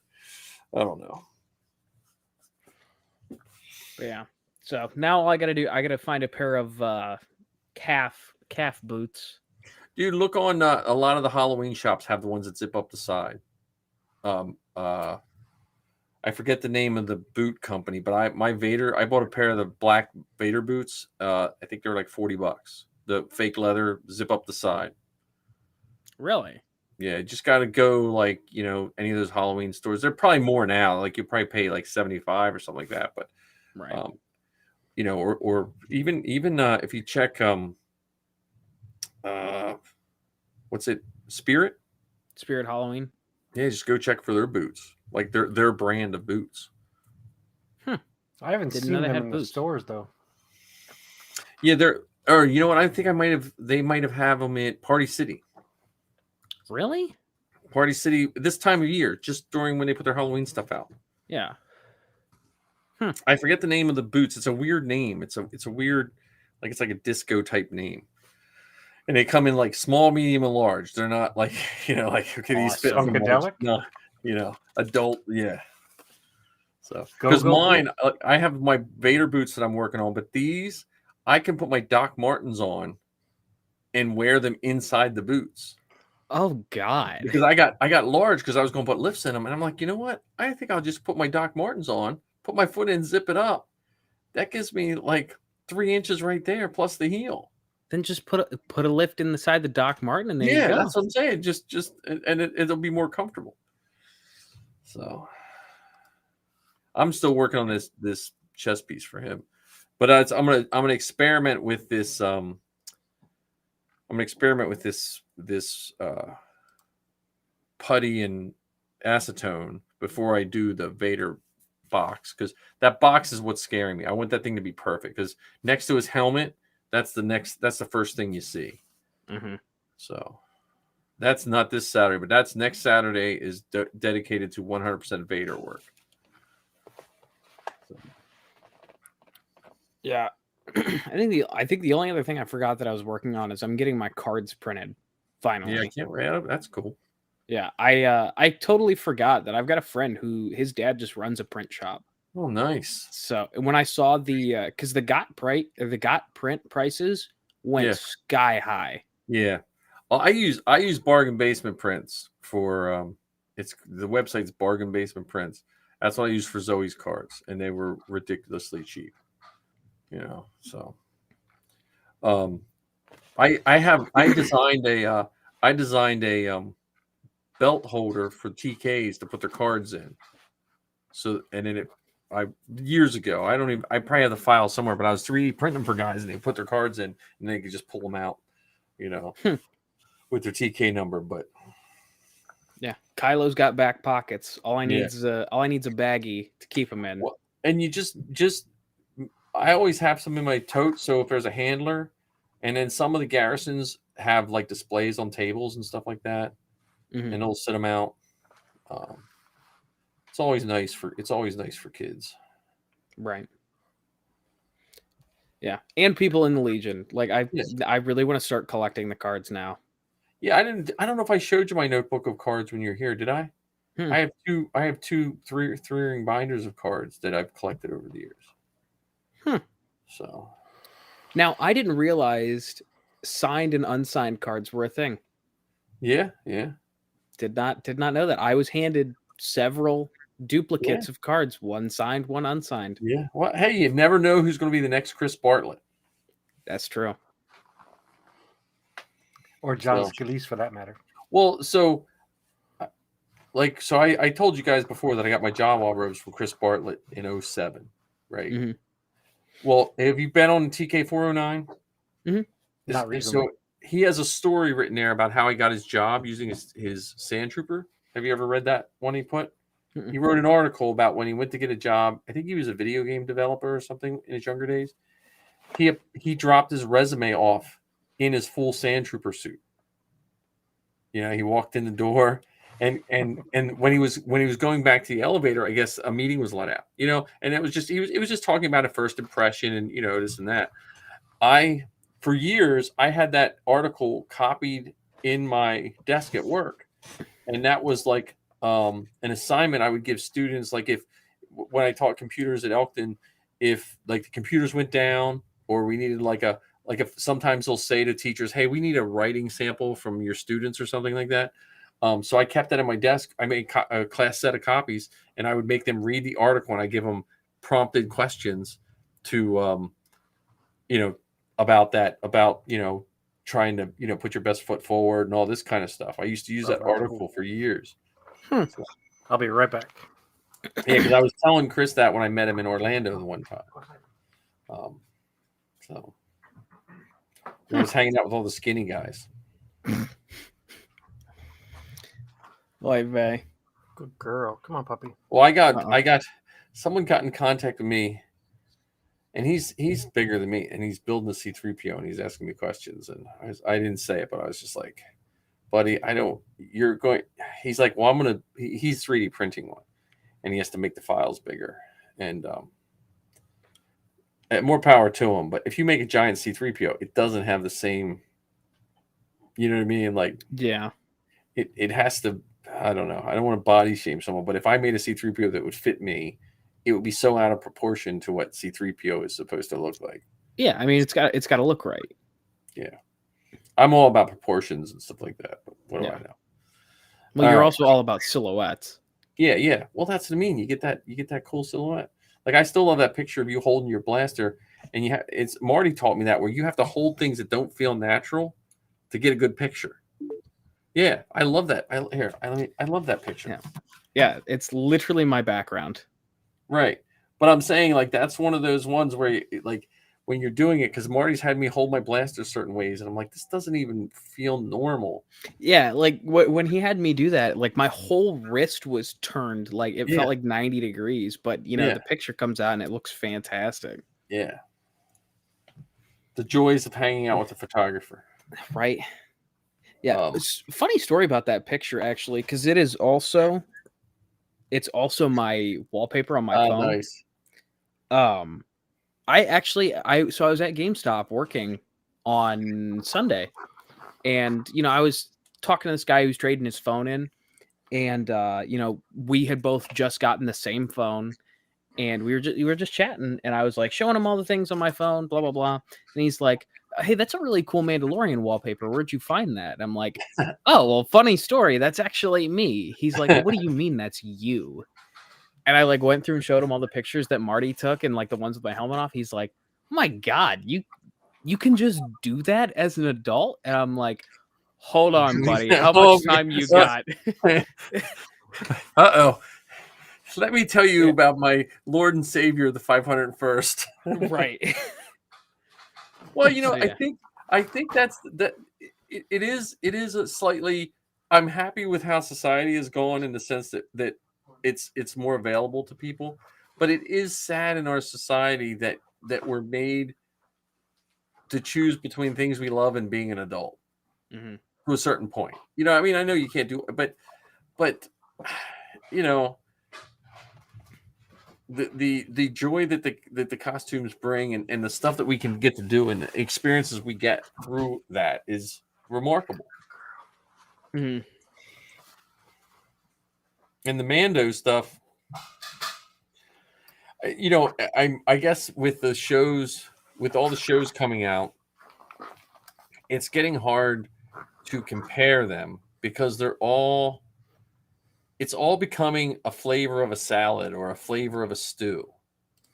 I can't say that, hey, I really like Mandalorian's my number one and this is my number two, because they all just keep like flowing together. Like when I first saw The Mandalorian, I was like, they're never going to make a TV show that's going to be as captivating as this. And then you see this one, and then you see this one, Yeah. And then when I was watching Book of Boba Fett, I was like, really, I love this. And then they brought Mando back for those 2 episodes. I was like, oh man, I forgot how much I loved him too. You know, Right. or you see Ahsoka fighting Maul, and you're like, man, we're not gonna get anything as good as this. I don't know. And then we do every time. Every time. And it's slightly different. It's not Yeah. the same exact thing. Yep. And I one of the think things I find interesting specifically about Andor compared to the other ones, so when Obi-Wan came out, lots of people were talking about how exciting it was to have Deborah Chow, a single director responsible for the whole series. Yep. With this show, I don't hear folks talking about the director nearly as much as they're talking about Tony Gilroy and Dan Gilroy's writing. right. Like they're not mentioning Mm. the fact that so far we've seen 2 directors of this show, but that's not what's getting the attention. That's not what's getting the comments. It's about Tony Gilroy's writing. His panel was nice at Celebration. I don't know if they recorded it, but it was his, because I knew nothing about him. Like I know Filoni and Lucas and a few of the others and stuff, but besides that, I mean, and most of that I probably wouldn't care as much if my kids weren't into it. Like Zoe knew who Dave Filoni was when we went to see the Clone Wars movie at 7 years old or however old she was. I was like, what? Who are you talking about? The guy on the TV Guide, because we had the TV Guide video. Though now I feel like a fool watching Rebels and realize he was wearing a Fulcrum t-shirt when he was doing the press for the Clone Wars. Why were we all such idiots? Like he told us 10 years before Rebels was even thought of who Fulcrum was going to be just by wearing that t-shirt. Yep. And now look at us. I've got it tattooed on my body forever. Yeah. That's who I got to remind Zoe tonight. I wanted her to ask Anne to see if she wanted to play D&D with her too. Mm. Her Star Wars D&D game. See how that works out. But yeah, I hope that goes good for her. That'll be fun. Back to our last segment of the night, because it is Yes. getting late, and we always say we're going to do this shorter, and it's getting better. Because I am going to, one of these days, I'm going to surprise both of you, and I'll have us all on Anchor. Right here. There we go. Well, with Anchor, I don't think you can record video. I think you just can only record. No, but I'll pull all the videos down. I'll rip all the audio in GarageBand, and then I'll just throw all the episodes out. Oh, Mm. gotcha. So it doesn't. It's not nearly as hard. That's if I have any skill that from doing all that stuff of Zoe, that stuff doesn't seem like work to me. That's just like boom, boom, done. I just I'm gonna have to have you give me a tutorial on that, because one of the things I want to do for the Rambling Star Wars fan is on one day drop the audio into the podcast, and then a few days later drop the video into YouTube. But I don't know how to take the audio from the video and just have that. yeah, that's no problem. Do you have any Macs at home? I'm on a Mac right now. Yeah, so yeah, it's easy because I think you can just import it into GarageBand. It'll put a video track. You just delete the video track. Well, you can say the steps out loud, but that doesn't mean I know how to. Okay, well, yeah, I'll show you. I'll gladly show you. I'll make tutorial video. I love my Mac for making tutorial videos because I have the expensive version of QuickTime, so I can just do a whole screen recording and everything. So, I mean, to adjust your carburetor, all you need is this screwdriver. And then who's what's it? And yeah. Don't forget the dingle hopper. Left-handed hammer. Spatula. We used to send people for left-handed spatulas. That was the big thing when I was in the restaurant business. Go next door and get a left-handed spatula. Anyway, so podcasts. So, and you guys probably know of these, but I stumbled on a couple podcasts. So I'm gonna tell you my podcast list. If you're at home and you want to write this down, I'll just tell you some good ones. Now, this also forgoes, remember, Star Wars Geek Girl and Force Behind Star Wars and Beskar Bucket, all those included. But these are like just some ones. Like I'm looking at the ones that I listen to that I don't like, because sometimes what you actually listen to, you don't realize that you're really looking forward to them. So these are some non-Star Wars ones that I listen to, and one's called Ridiculous Crime, which I think I've said before. This week's was about the sex raft from the 1970s. It has nothing really to do with sex, but it was an experiment. But it's called Ridiculous Crime, and they do murder-free crime, and it's exactly what it sounds like. Very good. And the other, let me see if I don't know if I have it in my. I cleaned my podcatcher out of stuff I wouldn't listen to. The other stuff we missed in the history, which I think I've said before, is another one. And then my Star Wars ones that I just started listening to. And I got to make sure I say them. I'm just pulling these up so I make sure I say the names right. Now, Ken, this is no offense to yours, but I started listening to the Thank the Makers Star Wars one. Yeah, don't get me started on that one. That's the one that launched the month before Anthony and I made the decision to actually launch ours, and had to call ours Thank the Makers, Yeah. plural. So that one's okay. Like that one's okay. Like I'll listen to that. That's not top of my list. But the one that I sat and wound up listening to all the episodes was the Armor Party.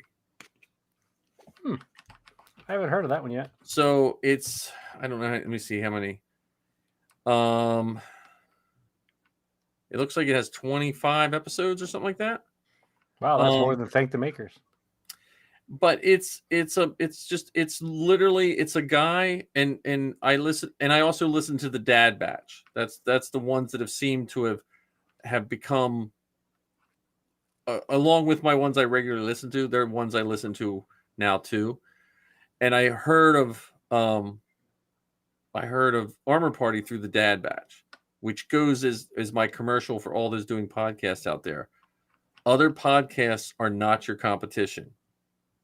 Everything else is your competition. You know, like people watching TV, watching movies, doing things. So if podcasters unite and help each other, that's how other people find your podcast. So that's how I found Armor Party. But the Armor Party guy is really cool because he talks about, I can't remember if it was on his show or when he was a guest on the Dad Batch, was he talks about how a lot of people try to gatekeep building of costumes. And he's working on a Boba Fett, and he was realizing like guys would find a paint color and they wouldn't tell anyone because they wanted to, you know what I mean? And he's like the opposite. He tries to help people build their costumes as best they can, as inexpensively as they can. So that's the Armor Party one, which is really cool. And again, it's somehow attached to the Thank the Maker. I listened to a couple of Thank the Makers. They're okay. They're not as good as yours, Ken. They're not as good as yours. You know. But I appreciate that gentle encouragement. Well, no, I mean, I love your guys' show. But if you get a chance, anyone out there, the Armor Party, the Dad Batch is good. Plus all of ours. Father and Son of Galaxy, who popped in, theirs is good. And then one other one, which I can't recognize. Well, two. Okay, let me give you two. There's one called Black Cowboys with Zarin Burnett. He's the same person who does Ridiculous Crime, but he does a history of the Black Cowboys. And then there's one, Hunting the Butcher. It's a Nazi hunter one. It's the story of them hunting Nazis, and it's a season one. It's a good history one. So it's not a good one it's not a pick-me-up one, but if you're looking for a good history podcast. So that's my podcast roundup for today. I don't know if you guys had any good podcasts to suggest other than what we know. Well, nobody's gonna like mine. What's that? So Is it about the Browns? It might be Cleveland Browns Daily. Yes. That's a great one. I knew it. Yeah. So that's my weekly podcast that I've been listening to. That, and I've talked about it before. For our younger viewers, this doesn't exist. It's all hypothetical. It's Painkiller already. Okay. It's a couple of YouTubers that get together and just they talk every week. It's got I don't know. You guys might know FPS Russia. He was the guy who he would just get guns different weeks and blow some stuff up for fun. Yeah. Definitely, they're funny. So Yeah. go check out FPS Russia if you. Now, are these just audio or are they video too? They're both also video. Okay. Granted, I don't think anyone here is going to go listen to Cleveland Browns daily. Yeah, You never know. does the only sports Our thing that sports interests demographic me, might surprise you. the sports person only Gritty is the only thing that interests me in sports. Gritty.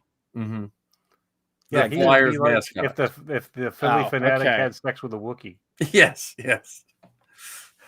I Zoe would thought hunt you- him down in Philly. He'd be walking around in Philly, and she would hunt him down and take pictures of him. Yeah, see, I thought you were talking about the new dance craze called the No. Gritty. No. Totally different. Okay, just making sure. That's a thing. It really is a thing. That I swear to God, it's a real thing. But I encourage people to listen to all kinds of podcasts because there is something I know there's always the joke that there's like more podcasts than listeners, and which is probably true. But the nice thing is it helps you get a community. Like there's a podcast out there for everybody. So Ken, what do you got on your podcatcher? The ones I listen to most frequently are Blast Points, Okay. Talking Bay 94, Okay. the Sky Talkers, and Full Yep. of Sith. Which Full of Sith is one of the hosts from Full of Sith is the same one that does Criminalia, I think. Who? Holly Fry? Holly Fry. Yeah, she also does stuff you missed in history class. That's the one. Yep, that's Yeah, it. That's, she does. I think she does both of those actually. Yeah, I got to sit down. Her and her co-host did a live in Gettysburg. Me and Zoe drove up and got to sit in to one of their live Oh, that's tapings, cool. which was really cool. Well, that's through the iHeartRadio, which I used to think used to be, I forget what company iHeartRadio bought down in Atlanta, and it's one of the few like professional, like you can get a job and just be a podcaster 40 hours a week kind of place. Wow. And yeah, so you get stuff they don't want you to know, stuff you need to know, stuff you need to know. There's all kinds. I listen to a whole bunch of their podcasts. They have a lot of like serial podcasts, which are really good. And they buy podcast stories, like if you have a good podcast. So you're telling me that they could buy the forces behind Star Wars? Is what you're saying? Probably with what you guys do, you probably could get on. You can get on their feed, but I'm saying like I don't know what it takes to like what they have, but a lot of celebrities are on there. It's like a mix. Oh, gotcha. Stuff Well, you I would guess that you probably have to have more than tens of listeners. yes, but like stuff is it stuff you Because right now, I think that's what we're at. We have I just checked today. The forces behind Star Wars. We have 11 reviews on iTunes. well, iTunes. See again with Zoe, I feel bad that we put girl in her name. Yeah, not 11 reviews. We have one review, but we've had 11 ratings. Well, see, Zoe's been doing this 8 years. She is 28, so don't feel bad. I have two. There you go. I'm pretty sure one is me, and I know the other is Mike. Oh, okay. Well, there we go. See, I'm a better friend than Ken. How do you know it wasn't me? Because I'm can you pretty rate sure, your own I'm pretty sure I podcast? wrote the review. I'm pretty sure. No, but and if you want to see I think you might have to buy it. But there's a television show. It's called Stuff You Should Know. I think it's one of the longest running podcasts and stuff. Stuff You Should Know is a podcast from iHeartRadio. But they actually did a pilot for 1 or 2 seasons of a television show. Oh wow! So it's a story about podcasters, which it's a pretty funny show. Like as it's a niche show. Like if you don't podcast or don't like podcasts, you're probably like, this is a dumb show. But it has that news radio feel kind of. Okay. So if you're looking for a show, I think you have to buy it on like Apple or it might be on Amazon. Who knows what they put on there. But it's the Stuff You Should Know television show, which is pretty neat. I don't know. Podcasting ranks second, I think, with Star Wars with me in the sense that it's just it's a neat thing. You mean in terms of creating or listening it? both. Like Okay. for the longest time, it was just listening, and then when I was working on Zoe's, I figured that was the pinnacle of my creating part. And then when I did CreateCast, I love doing CreateCast, but we just had such a hard time scheduling, and we were still in that pre-pandemic where, you know, Ken, when you started, it was the plus side to the pandemic was how technology took leaps and bounds to be able to do what we're doing here. Yes. Like this was not possible without us spending ridiculous amounts of money and having I have ridiculous amounts of equipment, and literally I should just plug a Yeti into my computer. Like I don't need any of the other stuff. I just think it looks cool. But you know, I have Don't like be mad three about the Yetis. Yeti. I'm talking right now from a Yeti Blue Ball. Yeah, I have the Yeti, the goofy looking ones, which are, you know, but I don't need any of this stuff. And you know, I just think it just got tough. Like I said before, Zoe, we had one computer for what's the Skype, open air, so no plugged into it. Lizzie would be talking on that. I'd have another iMac, hit record, and we'd be recording open air. That's the only way we could get it to work. You know. And then Mike Pilot from Full of Sith, who lives 25 minutes from me, I got to talking to him one time, and he's like, look, buy this and this, and he walked me through. So I bought a little tiny mixing board, and then we did that for a while. Do you think he would come on with us to talk about what it was like to start Full of Sith? Maybe he's kind of stepped away, and I don't know. Like I think he still does the production of it. Yeah, he does occasional episodes. So I don't know. I always wonder why people step away. You know what I mean? Like, did they just step away because, like, look, I've done what I wanted to do, and I'm done, or they just were busy? I just wonder why they step away, and I always hate to ask. I have such a love for those guys because I think they were the first people to ask Zoe to do a guest spot. We were at Free Comic Book Day, and I got this weird phone call. I'm like, I don't even know this number, and it was Mike Pilot said, hey, can Zoe, you know, do a guest spot? So Brian Young, I ran into him at both Chicago and LA. He didn't know us from a hole in the ground, but you know, Whenever I go to Celebration, I bump into the guys from Star Wars in Character. Oh yeah. I bump into those guys. Like Chris. I've bumped into Chris a couple times now. I ran into Geek Dudes. Have you ever run into them? No. I ran into them aware of. At the podcasting meetup. The podcasting meetup in Chicago was way nicer than the podcasting meetup in Anaheim. Because the podcasting meetup in Anaheim was the same place and time as the 501st meetup in the bar at the one. So it was so crowded that everyone was just yelling at each other, you know, to talk. It's like a Browns game. Yeah, there you go. Really loud and hard to pay attention. Yeah. Well, not hard to pay attention, but it's loud. Well, I mean, pay attention to each other. You could pay attention to the game, but the conversation is probably challenging. So, John, Yeah. what's your next troop, you think? Sometime this month, I can tell you that much. Nice. Well, next month, I should say. Yeah. I keep thinking it's October. Yeah, I'm not sure. It's so this time of year is just hard for me to plan anything. Yeah. Like Steel City is hard enough for me to navigate around. Yeah, I'm still trying to get that stupid hotel room straightened out.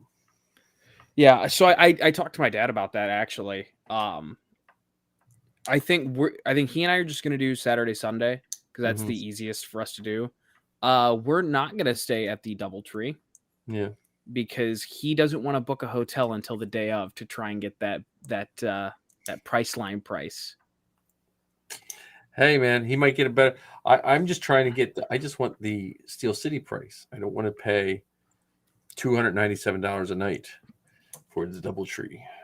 Yeah, that's a bit much.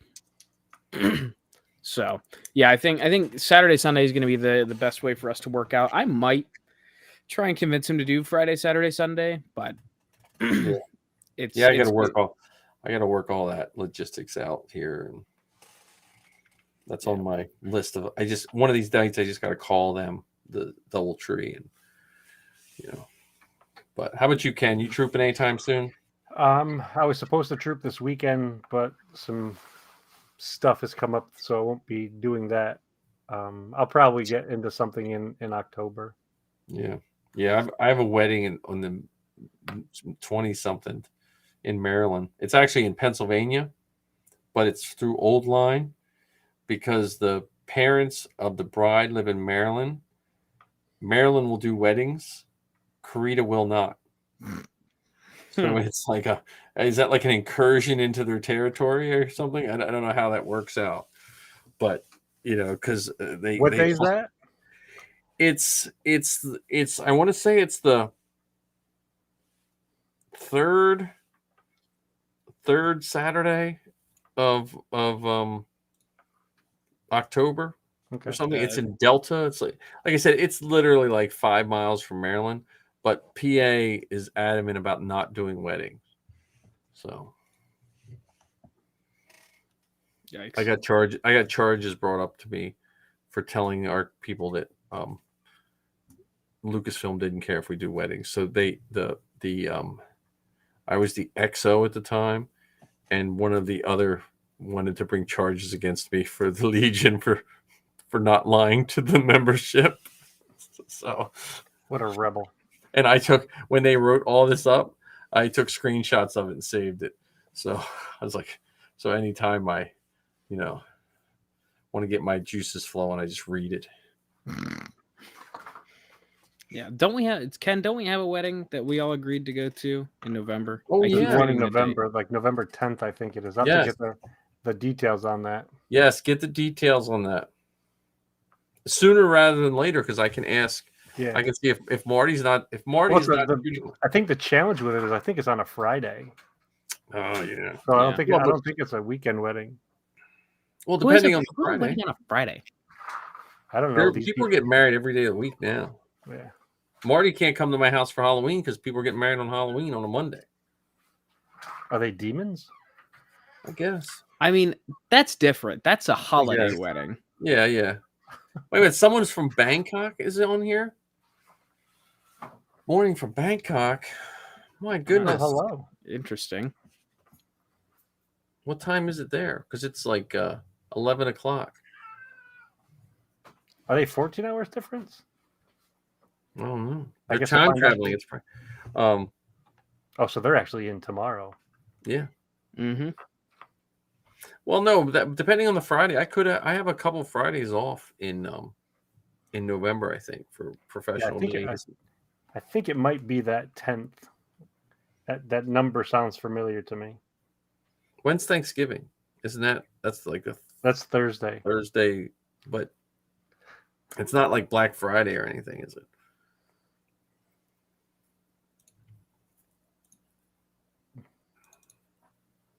It's it's November 11th, not the 10th. November 11th. Oh, that makes a little more sense. They're getting married on 11/11. It's supposed to be good luck. 11/11/22. 11 plus 11 is 22. Yeah. That's the day that Black Panther comes out. Oh, good. Forever. I know the guy who painted all the Namor stuff. Really? The guy who I met at Celebration that I've become friends with, and he walked me. He did all the paint work on a lot of those props. Is he the same guy that did the paint work for Ahsoka? Yeah. He's like, yeah, I did. He's like, I did. What's his name's weapon? Namor's weapon. And he was telling me all this. He was saying all these terms. I'm like, I really don't know what those mean, but I don't want to be like a nerd. So cool. I don't want to sound less paint cool. I'm like, but yeah, he was telling me about that. So well, that's cool. Well, there are certain phrases you can just throw out there and you sound like, so how did you distress it? Yeah. I was just talking. I was trying to think of the guy who does the happy trees. I was trying to think of what he said. Bob Ross. Yeah. Bob Ross terms. No. Now, did you guys join that World War II group that I sent you? Mm-hmm. Yes. Okay, good. The guy, Michael Bender, who started that group, he is the guy who posed for the Anovos TK kit. That's cool. Really? And he proposed to his wife at Skywalker Ranch. because his wife works for Sony Entertainment, and he does work for Lucasfilm once in a while. But he was one of the troopers that were in Mandalorian, and one of the troopers that were in Kenobi.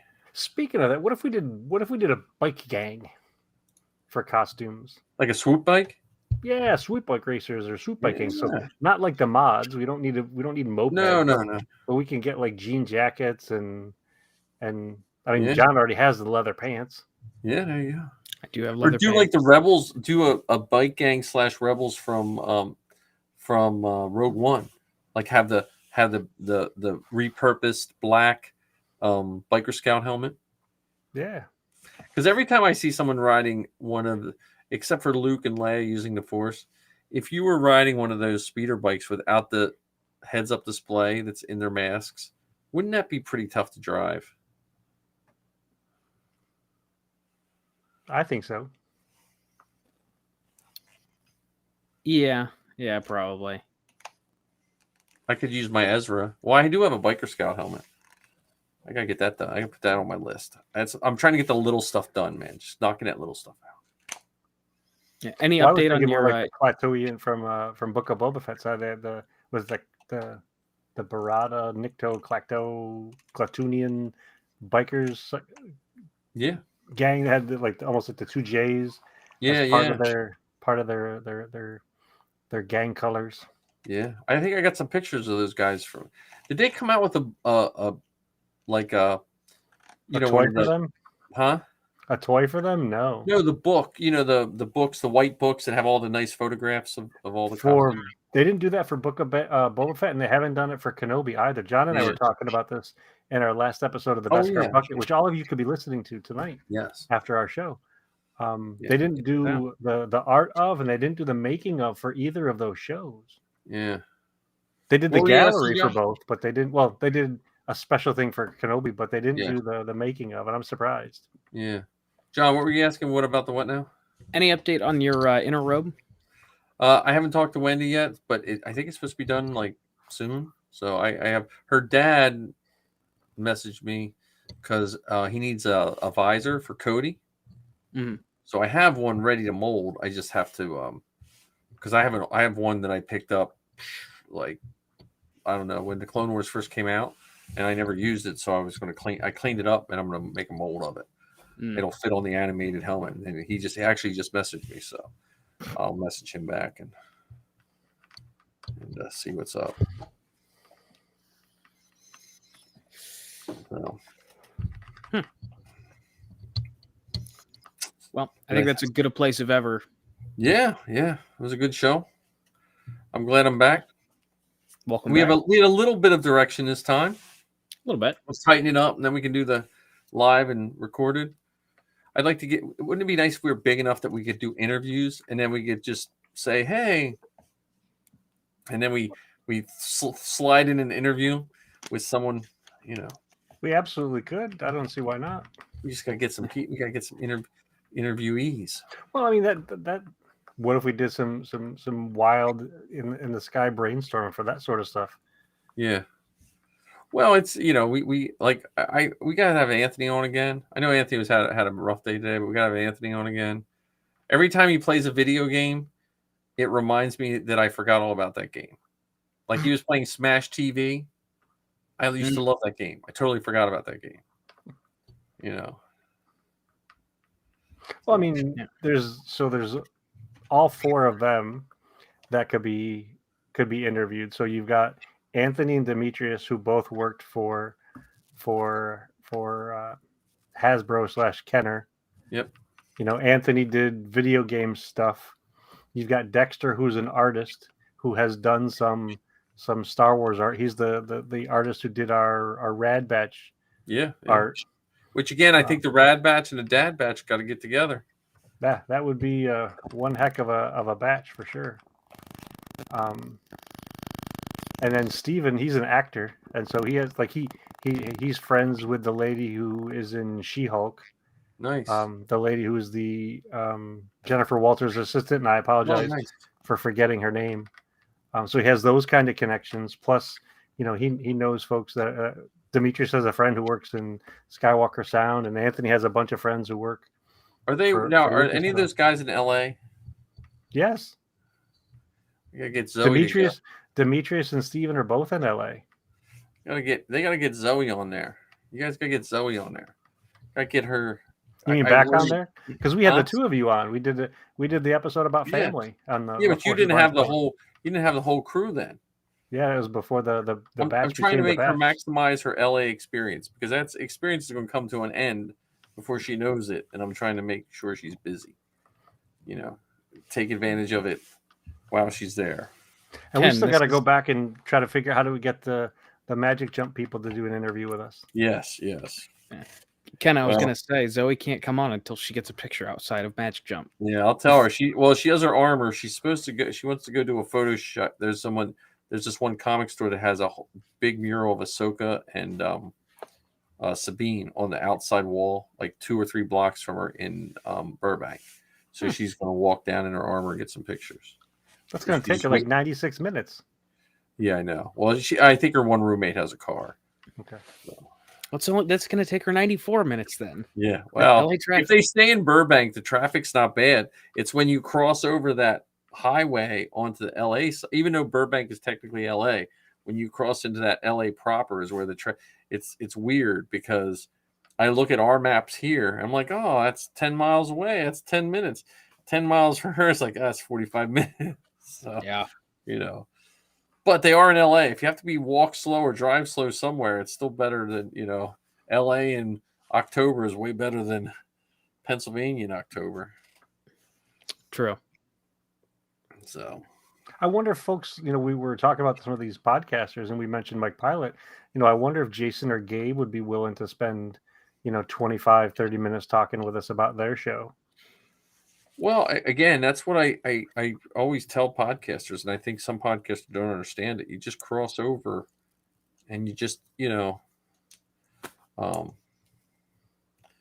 but I think of you're and John. This show we still got to get our mojo right to get it to be a real show, but your show and John's show especially, you got good momentum on those shows. And I like being more behind the scenes too. Even though I do like to talk, I do like behind the scenes stuff more. So maybe I can, set up some time with you because right now it's the behind the scenes stuff that I'm struggling with getting the rambling Star Wars fan off the ground. I'm Yeah. so nervous of, not having anything for the website, not having the thumbnails for the YouTube videos and all that kind of crap that I'm frozen in. The only thing I can't figure out is I can't change Zoe's artwork for her podcast on Apple. I can change it everywhere else but Apple, and I've messaged them, I've chatted with them, and there's something I must have done something wrong with that file when I first put that 7 years ago that every other one will change but Apple, and I just can't figure it out. Anchor should automatically do it. It doesn't. That's the thing. That's what they said. Well, look, you switch to Anchor, it should be fine. Switch to Anchor. Ask Anthony because he's done it for our show. Right. Okay. Yeah. Because it every other podcatcher it changes, except for Apple. Yeah. Because at one point I was going to delete the Apple account and just redo a whole nother account, but I hate to do that. I hate to, But we shall see. The joys of So wait, is it the old one right now? It's the old one. It's the sketch that Lizzie made years ago of her. Oh and yeah. Zoe, and it's on the iTunes one, but it's not on anything else. The other one's the Obi-Wan esque type Star Wars Geek Girl thing. Mm-hmm. So, Yeah, because I could have sworn it was Obi-Wan yesterday when I looked at my podcast app. well, let me see. It's not. I just checked. Yeah, it's still the old one, and it just I don't know why, and it's only iTunes. It's not iTunes anymore. It's now they're coming up with a new Apple update, so that could change. They're coming up with a new podcatcher because it used to be years ago. The podcasts were in iTunes, Mm-hmm. and then it kind of changed to this whatever it is now. So Yeah. There's no iTunes anymore, technically, and Was it Apple Music or something? Apple Apple Podcast? Music, and then podcasts, and Gotcha. I don't know. But I will say I can't speak highly enough of Anchor. I mean, unless they're like beating up grandma in the background, it seems much better than SoundCloud. Well, And SoundCloud was $168 a year. I mean, is it possible that grandma had it coming? I mean, No, it's true. It's true. You know, Cassian had point. to. Grandma can get lippy. I'm Yeah. just saying. Yes, she can. So. And please, world, don't think that I'm encouraging grandma. Grandma side. That was just poor humor on my part. I apologize. Yes. Well, it's late. It's 11. It sounded better in my head, and it shouldn't have come out of my mouth. Yeah. Well. Yeah, you goofed on yeah. that one. But cool. Well, I think this is a show, gents. Thanks for another great episode. Thank you for whoever's still on. I think it's just Fresh News is on. Yeah, we haven't heard much from Ark other than he said he was back. He was back, Yeah. and he's, And he was gone. And All right, Kevin guys. just loved your mud butt name. That was it. That is.